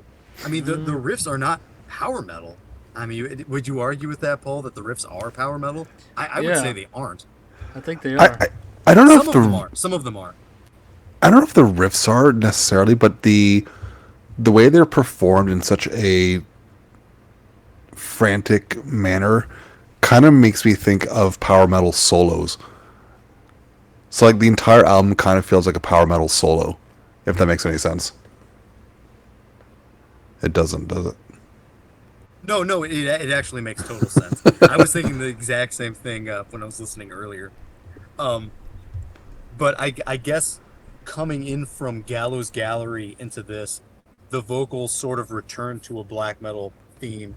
It's kind of crazy that it goes from Gallows Gallery to this, because I don't know. I think I did mention earlier, Gallows Gallery was sort of an attempt at 70s prog rock, and they did it in such a way where it was still very metal, but it was still very original. And what they do here is kind of going back into an entirely aggressive and different territory that really, like, it had been done before with Sigh, but not to this extent. Like, it's more, it's kind of more intense than they were before. And honestly, after I like I said, this probably is the most intense Sigh album that they've released. And also, when it comes to the lyrics and the vocals, they are really, really well done. Like I said before, the lineup for all the choirs, there's like 6 or 7 people doing that, and even the main ones, all, like Paul said too, all the lyrics are really catchy. You remember everything, and they are going into pretty much a story of like the Hangman's sort of descent into like devil worship and where that leads you, pretty much. And the lyrics, it might seem silly at first listen, but at some point it feels very serious, and it feels very it actually feels scary, like Fred said, with those I don't know, I think they are vocal samples or those. That is kind of frightening, but it all comes together so well, and it all is it's all, everything is placed exactly where it needs to be, production wise and like structure wise. It's excellent. I didn't think any of it come off as silly at all. I thought it was just intense and maybe a little abstract until you get a hold of what's going on. But Yes, yeah, yeah, when you're yeah. reading through the lyrics, it works. Like it tells it Yeah, from well, front to back. yeah, that's only my assumption of what people would think of this. Just because I've you know, when we were talking about when we were talking to Jubb about this, he had never heard it and he assumed this album sucked. And when it comes to Sigh, I usually only see people talking about like Infidel Art and Scorn Defeat and maybe some of the later stuff. But this one, which is weird, I've seen album reviews for this and people say like this is the entry point for Sigh, but I don't think that's Whoa. quite the case, right? That doesn't sound right. I mean, Well, it depends. I Like, don't are you see I don't see going? where else it could be because when you look at their early stuff, it's pretty straightforward sort of music, and then he kind of just jumps straight into Ghastly Funeral Theater and Hail Horror Hail, and That's what I'm saying. Like, those are bonkers. are you going to Psy for black metal or for being avant-garde experimental music? Like I said, even with the early Sigh, it was always there. The avant-garde kind of operatic thing was always there. It Yeah, but not nearly as pronounced. I mean, on the demos and Scorn Defeat, there's elements of it, but like for all Yeah. intents and purposes, Scorn Defeat is just straight up fairly normal black metal album. Yeah, I mean, Hail Horror Hail, and the album after this, they kind of do the orchestral thing, but it sounds more like Donkey Kong. I know Ronan will appreciate that. It does, but here it makes more sense, and here it is It's like actually whole. effect. It's It's like actually effective. realized, and like this is like a really, like the other albums aren't as a complete piece of like, I don't No, like no, like music to me at no. least. Yeah, none of the Psy albums are as complete as this is. This is like the one that is uh, the realized concept. Yeah. And like just, I mean, we can go into the next track because that's the one that you showed me and has always stuck with me. Uh, that one's just like banger. You Yeah, guys it's a ready to go into banger that as it one? goes into it. It's funny that these songs, all, like the main songs that me and Paul heard, they all start off with these orchestral things that you just remember automatically. Like the first one, Fred says, the first one it comes off with the dun-dun-dun-dun-dun-dun-dun, and the second one starts off with this like Dun. almost Mary Poppins, like you're floating on a parasail. It's like doo doo doo doo doo doo dun dun dun dun dun dun dun dun dun dun. But yeah, we'll get into that, and we'll hear some more like kind of black thrash death, frantic madness, Man, and I see where forgot that to goes. say that the choir vocals that show up in that first track though, so awesome. Yes. And Yeah. that leans it more into power metal for me too. Where it's like, oh, yeah, that's something we didn't really talk about, but that's something that needs to be addressed. The it's not just the guitar, but yeah, all these orchestral parts, and not just that, but the choir parts are all working as sort of a counterpoint, and not even a counterpoint, like the main point. The guitar is almost the counterpoint. The orchestral and choir stuff is like the main point of this, and like I said, this is loosely based off of a funeral hymn from like 1600s, but it doesn't actually take any of those melodies. But what they've done is made like funeral choir melodies on their own, and they're all extremely effective. They fucking rule, like far beyond anything that I've heard in symphonic metal in general. Yeah. Yeah. All right, we'll listen to the second track, Ink and Blood. We'll be right back.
Alright, we're back from listening to the second track, Ink and Blood.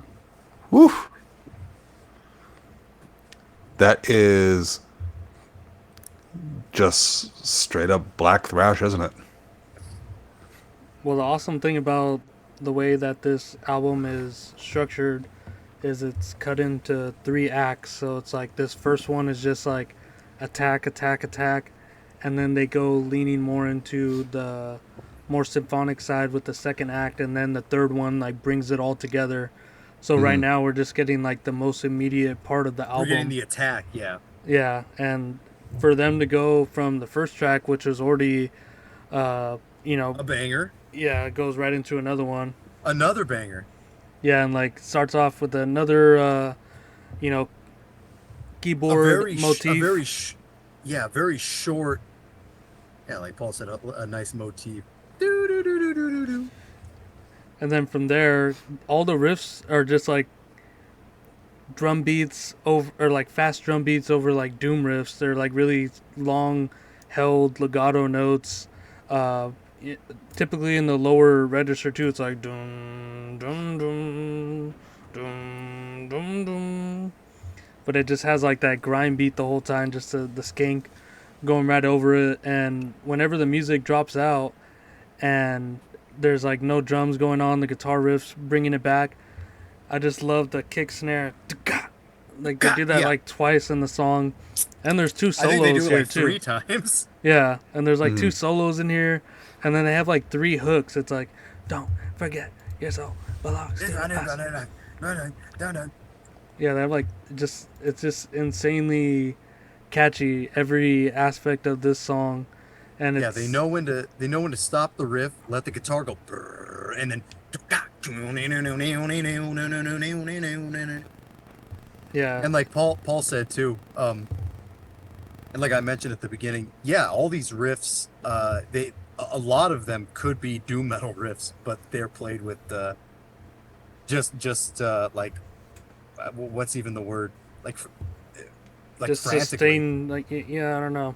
They have like the sustained notes just with that high tempo behind it.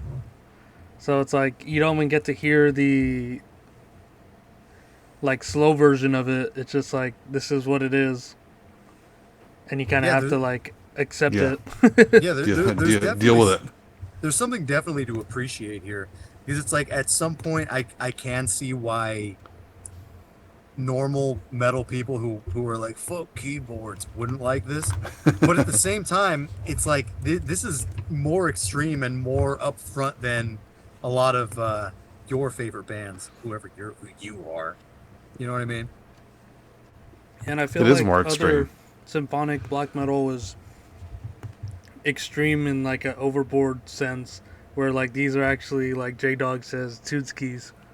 These are tune skis. Yeah, exactly. Like Paul said, there's two solos in here, and you know if they wanted to, they could have more. If they wanted to, Yeah, there could be like you can more have like blasting. you can have a fucking keyboard solo in here, but they refrain from Exactly. that the whole album. There are no keyboard solos where there are on other Psy albums. This one seems to understand where everything belongs and where everything can be a quote unquote tune ski.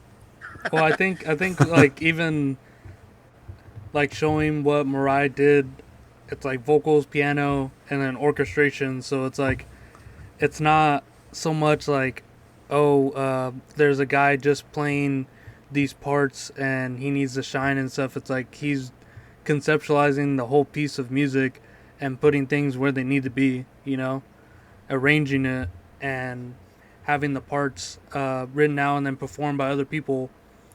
So it's rather than like, oh, I'm the keyboard player in this extreme metal band, I have to play extremely and shine, versus like this guy's shining with the album as a whole rather than like parts in the album, even though all those parts are catchy in themselves. Yeah, and another really good thing about these songs is the longest one is 6 minutes long, and the Mm. shortest one is 3 minutes 5 seconds, and they all sort of follow in that template. So you're basically getting these like short bursts of just goodness. You're not like you're getting a tiny bit of theatrical stuff and like what would the word be, like concept stuff, but not much, not enough to piss you off, and not enough where you're like, you need to sit down with this album, bro. It's like really deep. Yeah, it's deep, but it's all there right away. So Yeah. Yeah. just shut up and listen and bang your head, you fucking homo. Yeah, Yeah. It there's not doesn't. like spoken word passages. It's all No, said no, in there's the nothing like lyrics. that. Yeah. They They bang. like. They Bang don't. the They breast. don't waste time beating around the bush and like drawing out songs out longer than they need to be, and it benefits the album hugely because it just managed to stay in character without being boring. And I know that there are some tracks in the middle that probably could have been either cut down or cut out altogether to make it a bit more streamlined, but they didn't bother me that much. So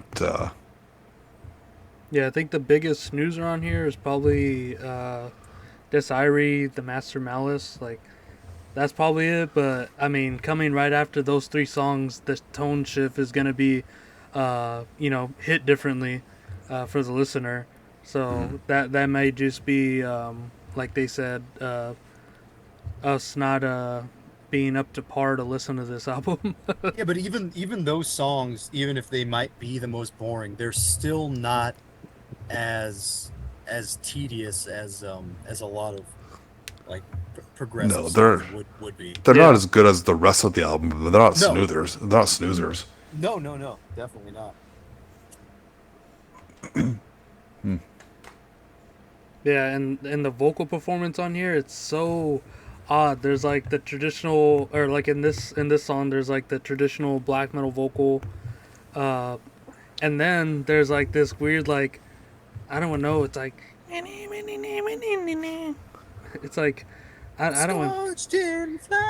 Yeah, there's that one too, but like the main verse one is like black metal, and then the second half of each verse has like this sort of uh I don't even know what did he say. He's like, "You're gonna get what you deserve," and in like a higher registered like voice that isn't black metal, but like all the different voicings in the vocal performance are like perfectly placed, as well as like the instruments, and nothing is like so out of place unless maybe your first time ever listening to something like this, but it's all warranted and doesn't outstay its welcome.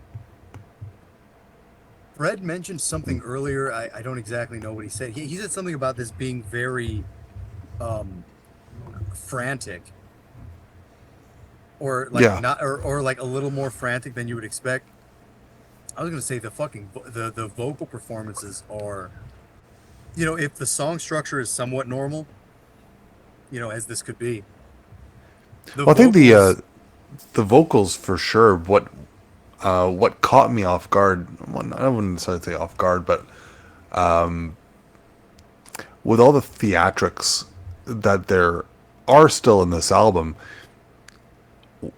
you would expect it to be a bit more slower and atmospheric, but it's really not. And this track is a great example of that. Like it's an absolute thrasher, and but they still incorporate all the things in there, and that's what surprised me. I would have expected something a bit more, con- I don't know if controlled is the right word, but a bit more toned down in order to increase, or in an effort to increase the atmosphere. And they pull it off without toning it down at all. And I think that's what surprised me. The vocal performance is very frantic, but so is the drumming, so are the riffs. Like Yeah, it's just it's very intense. it Well, I think nothing like keeps up. It's all going at the same pace. Yeah, yeah, I think it's like kind of with the concept too. If I'm giving something away here, but it's like the concept is you've been a bad boy. You're going to hell, dude, and Yeah. quick legit. and fast and soon. Yeah, it's like As this guy Billy would just like say. realizing it. Yeah. Like I Like, said, ah, look at the. shit. There's the intro. You're inked in blood. Then you're the devil. Then you have your memories as a sinner. Then you got your death with dishonor, and Now you're in the you're going devil's to arms. you're going to hell, dude. You're going to hell, and soon. Yeah, and I'll say like Chi-Town, Chicago, Illinois. with the live performances, I was gonna get into the album cover because Dan was talking about the hand models on there, Right. and right. apparently Mariah was searching for like a woman to be in the booklet for this album, and then that's how she came across, or he came across Mechanable with her sort of like At the Gates core band. I forget what they're called. It's like 29 Anger or something like that. Oh, 29 Jaguar, which is just kind of like At the Gates core uh, melodic death metal, uh, but really raw. It's still pretty good, but like later in live performances, like they're playing tracks even in like 2022 and on from here. So it's like these songs do well live, and she does the main vocals for this the whole time in those later performances, but in ones that were after I think like 2010, it's Mariah still doing the vocals, and I think he was just mainly doing the vocals instead of being on bass like he is now. And it's like a total different like task that like requires all this vocalist attention to keep up with these lyrics and give out that performance for these like really intense songs. It's almost like a Tom Mariah sort of fucking speed that they're going at with the vocals. So, okay, what's her name? Dr. Me Cannibal? She Yeah. wasn't on this Yeah. album. No, Okay. they got her afterward. Ah, I see. Yeah, I Is guess it- she She was like, didn't even do any hand modeling. well, the guy's on the cover, but the funny thing was, it was like he was like, oh, I was looking for someone that could sing, play saxophone, do all this sort of other stuff. And then she's like, yeah, and I don't think like one dude can do all the things that she does, or one dude can do one of the things that she does. And then the interviewer was like, and she's hot, and he's like, right. right. Ends up being his wife later. So Later, yeah, there you go. Good Chad job, buddy. Chad move. Total Chad. Chad move. I ship them in the metal sphere. Yeah, because I was watching a live video from this year actually, where they play a couple songs from this album. They play the intro and they play the final track, and the main vocal is done by Dr. McCannibal, Yeah. and then Mariah is playing bass and vocals, and it's interesting. They sound kind of similar, but the way that they switch off, it just works so well. Yeah, they have it so down. Like, Yeah, they have they it were- so down. if they were to come, like, I for sure need to see them Yeah, live. of course. Yeah, of course. And I Yeah, love let's that see they how have that- those songs like in the repertoire between some of the other stuff that they've done, like Imaginary Sonicscape, and just the fact that they have. Yeah, they have such like a Hangman great diversified discography where each set's gonna be interesting. You're not just gonna hear like the same old thing. You're gonna hear a bunch of different renditions of the Sigh sound.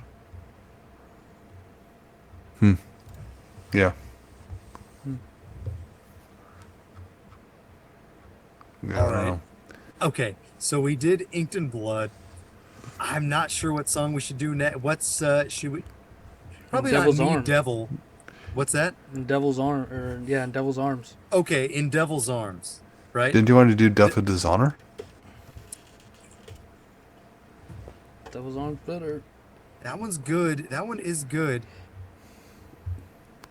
I mean, I'm fine with the other one. But it's sort of has the same pace as the other two that we just played. Yeah, Yeah. I think let's go with Devil's Arms because that one is different. Yeah, we'll be right back. All right.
so awesome.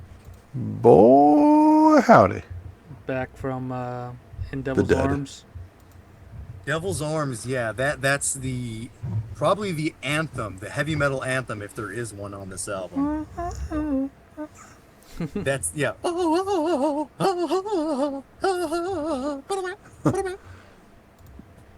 Yeah, this Yeah, is that's nice. yeah, it's such a different pace. It's mid pace compared to like the black thrash attack that hits you right Yeah. out of the gate.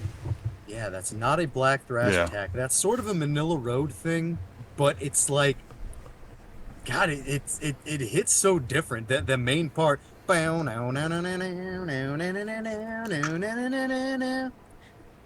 it you feel the heart. You feel the devil's arms. You feel the devil's captured. arms. Yeah, maybe it feels good at at that point, but it's not going to feel good a little bit later. Yeah, this is they're swindling you to hell. Yeah, But, yeah. They're making you be like, it's okay. It's Where am I not going? okay. Why am I in this handbasket? It's not okay. Mom, Mom, grab a shovel. No, but this track like borders power metal and melodic death metal, which is basically the same side or different side of the same coin. Yeah, basically. And the vocals, the drumming, just keeping that same pace throughout the whole track is just great. And then bringing back the instrumental classical motif from the beginning track to introduce this one. And each riff here seems to be like pulling from the same cloth when it progresses into the next parts, and not when they like bring a verse to a chorus, but just an entirely new section like before they get to the main course with the choir vocals and everything. Mm-hmm. It's all like torn from the same cloth. And I think the way that they arranged it with like the verse chorus sort of thing, and like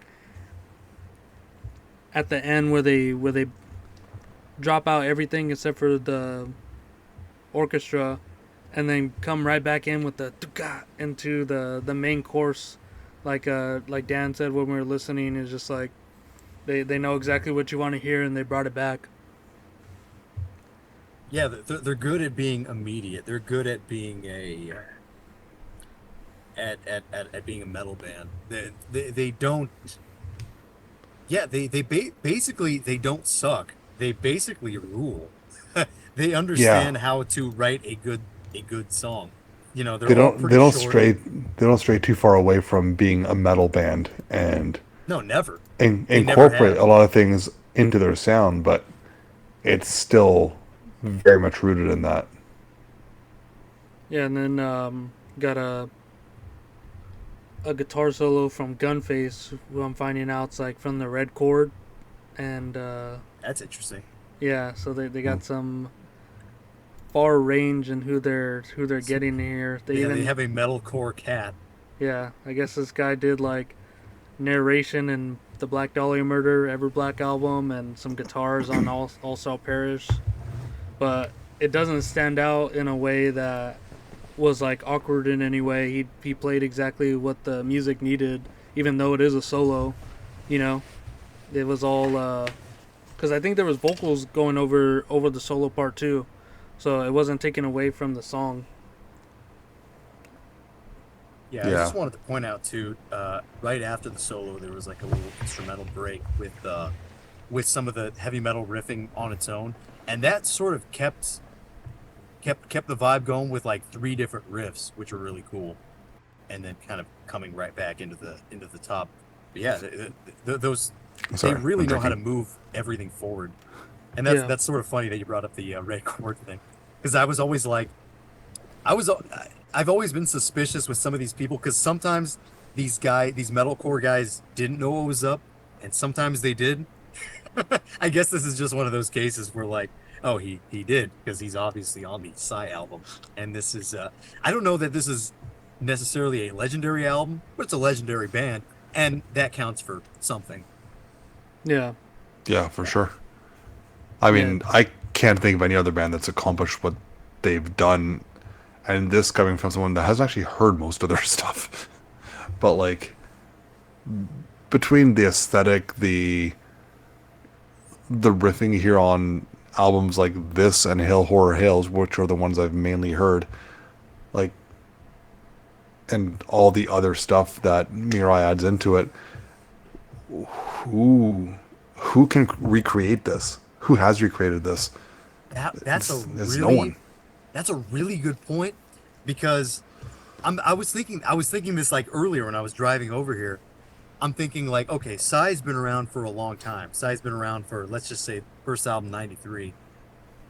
How many bands do you guys know that are like, oh, there's the Sigh worship band? I don't, I don't you know what if I mean? there's I don't know if there's necessarily like Psy worship bands, but the contemporary like Norwegian progressive black metal bands, but they do it in like a different way, like Arcturus and stuff. They have like symphonic black metal, but they do it in a little more of a like laboring way where I it's like, definitely think there is a Sigh style, especially with the guitar playing. You know, as we've sort of discussed a little bit, it's I've never really heard a guitar style like Sigh's being implemented in any other band in any immediate way, and maybe that would be a good thing. But I would be interested in anyone who is doing something like that. You know what I mean? I think it's like I hear it more from bands that came before Psy, which was like Rhapsody and Angra, where they're doing like that sort of power metal riffing for the songs, and like they have those sort of like held legato notes that sound sort of like doomish over sections, and they keep it up. I think like an Angel's Cry, the album, and that Symphonies album from Rhapsody. I don't really hear it in bands coming after Psy. It's like contemporary, but in a different neck of the woods of metal, which was just power metal at that time. Yeah, there's similar things, but not anything that's sort of taking what they've done further or doing exactly what they've done. No, that's the thing. Like, you have, I guess, some bands have recreated the visual aspect of their look and on the albums, but Yeah, it's very Japanese. but like you can music, but obviously tell. musically, not really. No, not really. It's almost like Espe- all the bands heard Psy and like, well, fuck, we can't add to that. We're done. Yeah, Let's I- just I- do it- let's just do Dark Throne worship. can't worship Well, this. I feel like a lot of Can't bands worship or, this. or a lot of guys like they like Psy, but that's like the extent of it. Oh, I like Psy, and there's really like nothing beyond that. Yeah, it's like if We you need work, we need some people to love Psy, well, not just like them. the weird thing is like if you're trying to worship Psy, you have to pick a particular album to worship because they're always moving on to something else. So I'm talking about the guitar technique, because that's always the guitar technique has always pretty much been there.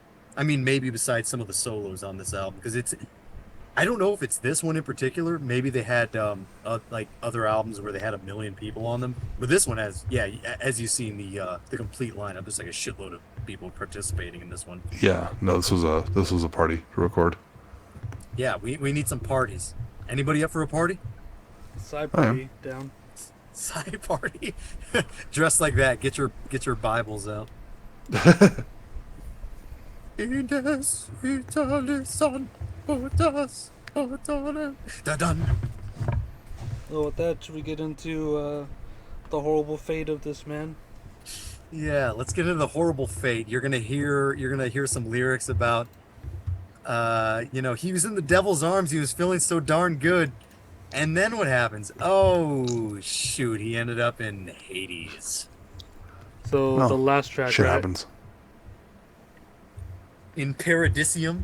Hangman's Paradis- Hymm and Paradisium and Das End. Das End. Das End. Das Oh. End. Be right back. Okay, that'll be fine.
All right, we're back from Throwback Thursday. Throwback Thursday, yeah, right in the middle of the song after the second chorus, they throw back to Every just vocal about part. Everything. every chorus, every like main melody that they did before, with the blast beat going on. Born again, born again. Oh, that shit. But Yeah, yeah, that main part they were kind of alluding to throughout the whole album. After like some of the songs, you hear that. yeah, That fully realized here. God, that part makes me want to kill people. It is so awesome. I was in the car like maybe 30 minutes before this drinking a beer, and I listened to the main part of the song maybe like 5 or 6 times. God, it's so good. Die for misery, die for insanity. Fred said that's sort of like, well, I said the word mocking, and Fred's like, that is like GBK, isn't it? It sort of is. The riff is like, it's almost laughing at you. It's like, ha, ha, ha, ha, Yeah. ha, ha, ha. I think the way that this track starts out is like so great, and then it's like goes into the 6/8 part where it's just like the rolling Sort of the double Motorhead bass. thing. Yeah, and he's like, "That's Israel, that's Israel." Just to be burning in this hell. Yeah, I'm so scared, but I don't know why. yeah. The lyrics are awesome too. Great like, lyric. Yeah, it's he's funny- done. This Hangman is done. Everybody. It's funny. They've hanged. I was reading that same interview, and Mariah was saying that a lot of the fans in like Japan don't know English, so like when they play these songs, like no one's singing along. But when they do the European and North American tours, people are like always singing along to these tracks because the lyrics are just so great, and they Yeah, just I even stand remember- on their own. Yeah, I even remember like Kyle loved this song. This song is kind of just a it's just a straight banger. You have to know it. You have to know that melody. Da na na na na na na na na na na na na na na. It's just too good. It's evil. It's mocking. It shows your end, and it doesn't. It's like this is your end, and it doesn't. The end doesn't care. It's Yeah. like, haha, Are you- fucking It's- retard. Are you glad to be burning? It's in- very Yeah, are you- harrowing, isn't it? Yeah, it's harrowing, it's evil, it's like it's almost like the devil is happy that you were stupid enough to be tricked, and now you're here burning in hell. I'm so scared, but I don't know why. Now you done it. Yeah, now you've done it. Yeah, don't forget your soul belongs to us. I don't remember which song it was, but there was a song where he's like, "This everything is going as we planned." I don't remember that lyric. Everything's going as we planned. I think it was like "Memories of a Sinner," maybe, or no, I think it was "Death with Dishonor." Yeah, total epic ending, and epic melodies to this thing. Yeah, what a way to end the album, to incorporate all the main orchestral parts that were like introducing the songs, and then also the main course lyrical parts, but slowed down in like a twisted way where it seems like those parts are being held back, and the like sort of like a, I don't know, like you're misremembering those parts from earlier in the track, hearing them in a different light later here, and having that fast, almost like a blast beat over it the entire time is great. It's the fast like Dark Throne offbeat. You know, it's like the regular black metal beat over that. Yeah. It doesn't happen too often on this album, but with this final track, it does hit really hard, and Yeah. it makes sense, and it's just really effective there. You know, I'm going to backtrack something I said earlier, though, about no other band really sounding like Sigh. You already said it. No, it's happening. And I think this is more so a case of Sigh sounding like another band, or at least very least taking inspiration from. I don't think this is going to be a surprise to a lot of people, but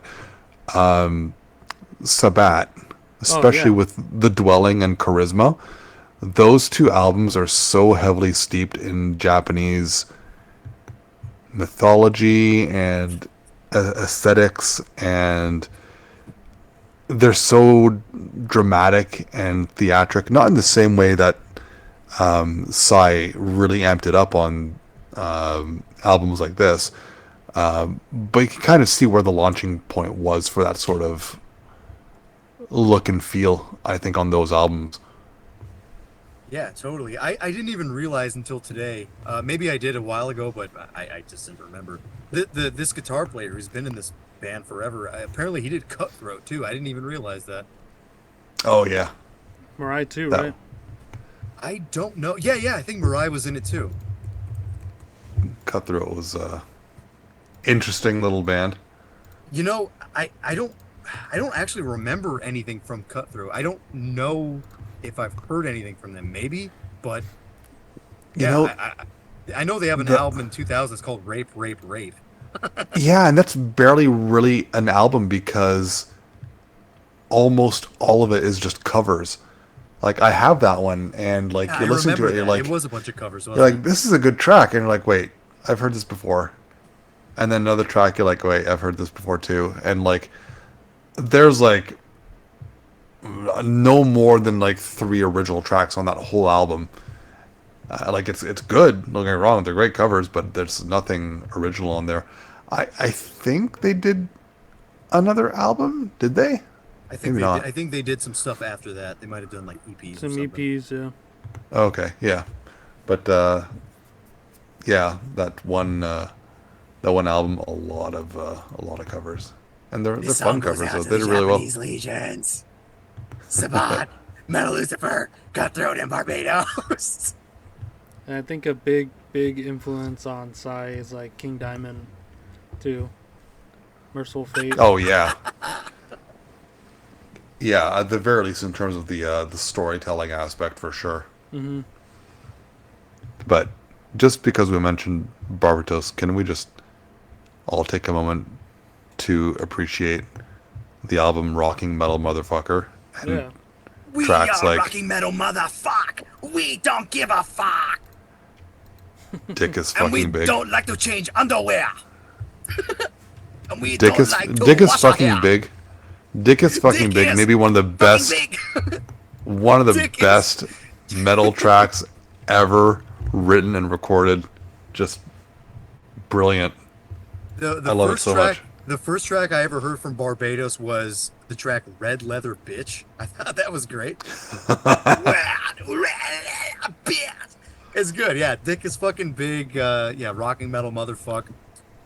Yeah, that's fun stuff. Totally fun stuff. Yeah. Their demo is very different. I heard that recently. I had never heard it before. The one with the plane going down. Hmm.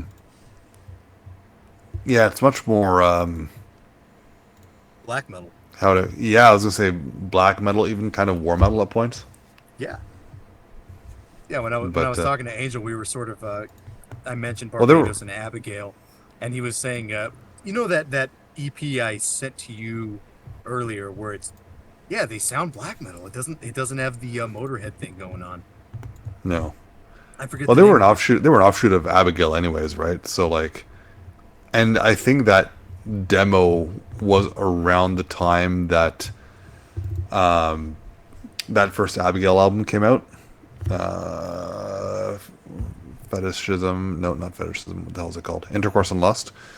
Yeah, So, and that was like black thrash with an almost war metal approach to it. Like it was really yeah. frenzied, right?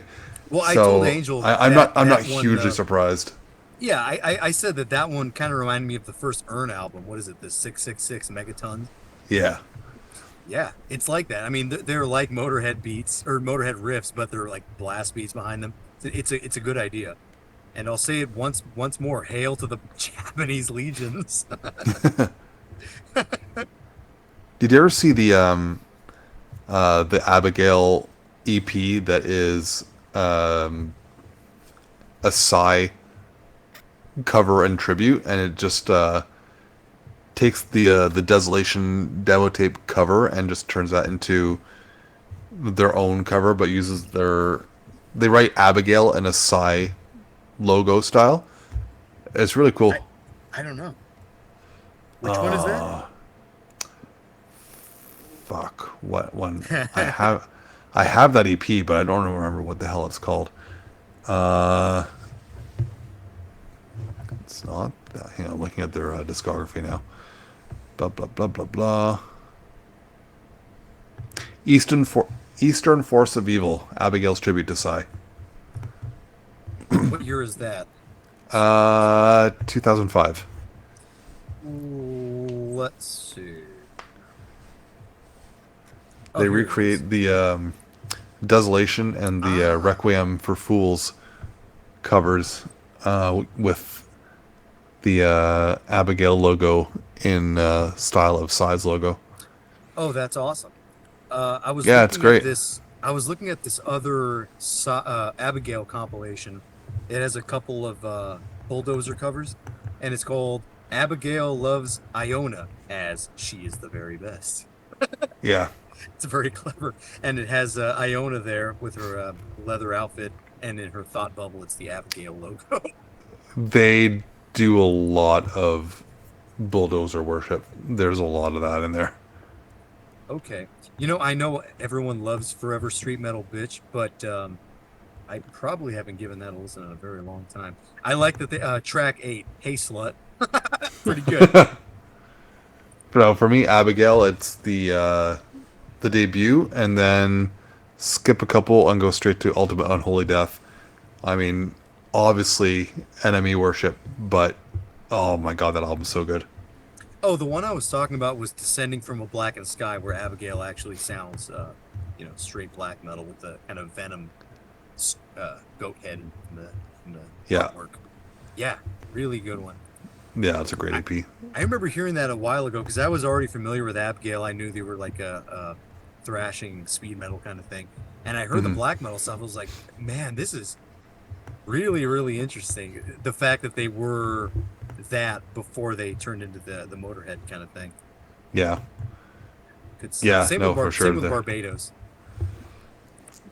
They, I don't know if something. I don't even think I've ever heard War, Speed, and Power from Barbados, but I have heard Rocking Metal Motherfucker. That was a favorite of mine. yes. I don't have a copy of that. I need to track one down. Maybe I'll check out War, Speed, I and Power. love the cover. He's just lying in bed. It's so good. Isn't he sitting on a couch? Looks like he's sitting on the chair. I thought he was in bed. No, look at him. He's sitting on like a big leather chair. It's such a funny cover. It's like on one side you have the rising sun with some like chick with her mouth open with the plane, and then on the other side there's Yasuki with his he's just sitting there hanging out with a beer. No, that's the headboard of a bed, man. Look, he's like lying. He's in sheets. In sheets. Like the red leather. That's the headboard of the bed. And like he's like the rest of see the Bathory shirt. Like he's covered by a white sheet, and then there's a side table next to him with a lamp on it. I don't believe He's this. literally in bed. Maybe to me it looks like he's like in a chair. Yeah, it's a with bed. a lamp. It's a bed. Paul says it's a bed. Paul's funny. right. See, we need Little Vince to do something like that. We just need Little Vince to, could he possibly do it? Pick up your guitar, man. Nah, no more little vents. No more Little Vince, he's done for. Over it. Sorry, yeah, I'm afraid we're over it, dude. Bye. Okay, bye. Okay, bye. Speaking of which, Okay, bye. final thoughts? God damn. Go ahead. What are your final thoughts? What do you really think of Sigh's Hangman's Hymm? Go for it. It. Well, like I said, I really only listened to up to Hail Horror Hail, and even then sporadically. I think I need to check out more from Sigh. Like I'm surprised how much I enjoyed this. I always say like I like the simple stuff, and then I'm always surprised at how much I like the less simple stuff. And this is straight black thrash with a lot of theatrics added into it. And I don't know if that's going to be representative of the rest of their discography. By the sounds of it, it's not. But if they can pull this off this well, I'm interested to see what else they can really pull off well after and a little bit before this too. So I've seen a lot of people talking about their newest stuff, especially the one with the I don't know what the album's called, but it has that woman that's watering dead flowers and has one really buff arm. Air to Despair.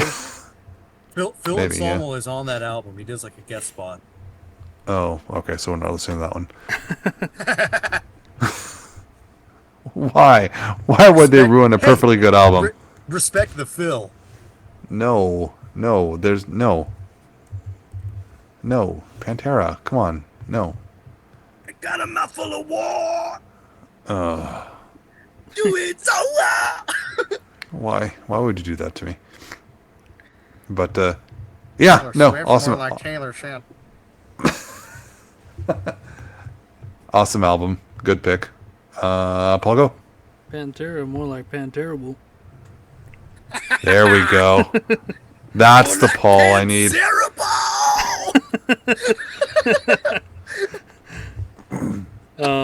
Yeah, this album, great first introduction, and I think this stands out as like the full realization of Sigh in their discography, and keep in mind this is like 7 albums deep into what they're playing, so it's like they never really lost that chemistry or innovation that they had from the beginning, because even their more straightforward stuff was still innovative and just sounding even different from things within their own scene. Like I think Abigail played with them in like 92, and alongside with like Sabat and other Japanese bands, like you said, Gonanish too. Legions.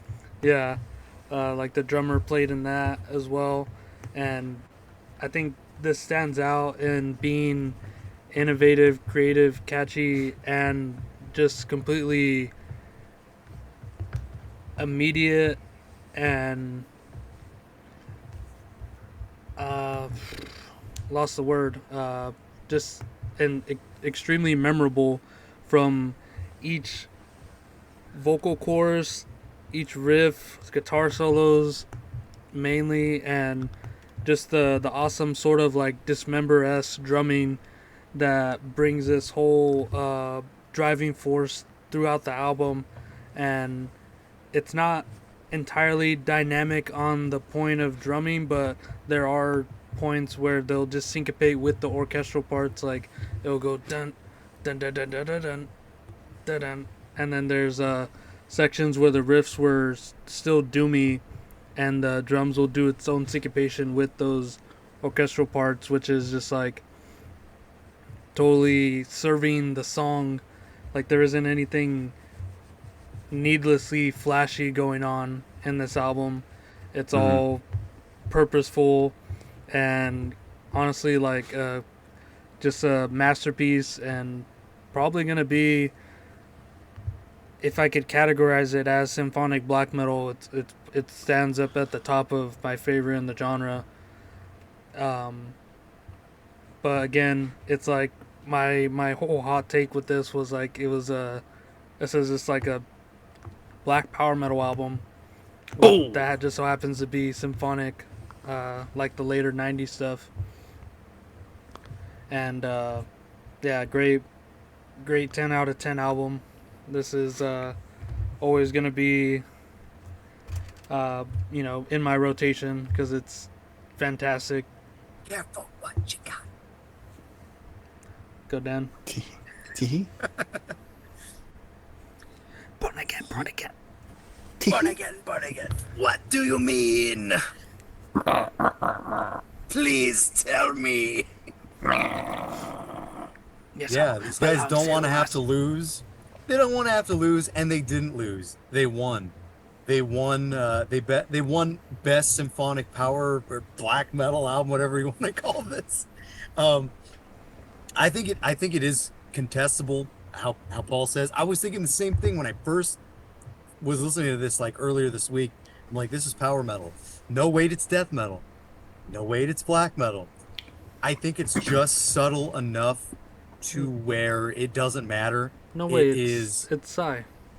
It's head bangable, and you know, when I was listening to this earlier this week, I'm thinking like maybe this album isn't as good as I thought it was. Bruh. But listening again today and like yesterday, Don't like doubt you know yourself, what? man.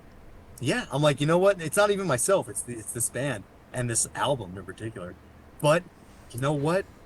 It is so good, and I've never heard any other like band reach for this type of operatic concept album thing as a black metal band and execute so well. They've done something that no one else can do and no one else will ever do. And apparently not a lot of people care about this album. But that's why we're here. I'm here to tell you that this album is the best Sigh album. And as I've seen where they've gone after this and I've seen what they've done before this, this is definitely their best one. And the fact that it is some kind of strange funeral hymn and a sort of a one-off thing, because it does sound like Sigh, but at the same time it's better than Sigh, and it's better than most things you'll hear. So give the full album a listen and listen to it 5 more times after that, because it's good. Are you a headbanger or are you a wigger? We're going to war here. Headbangers Wow. versus headbangers versus wiggers here. What are you? Choose your side. That's my spiel. I choose my Wow. Sigh. Choose your side. Oh, I see what you did there. I picked the side of Sigh.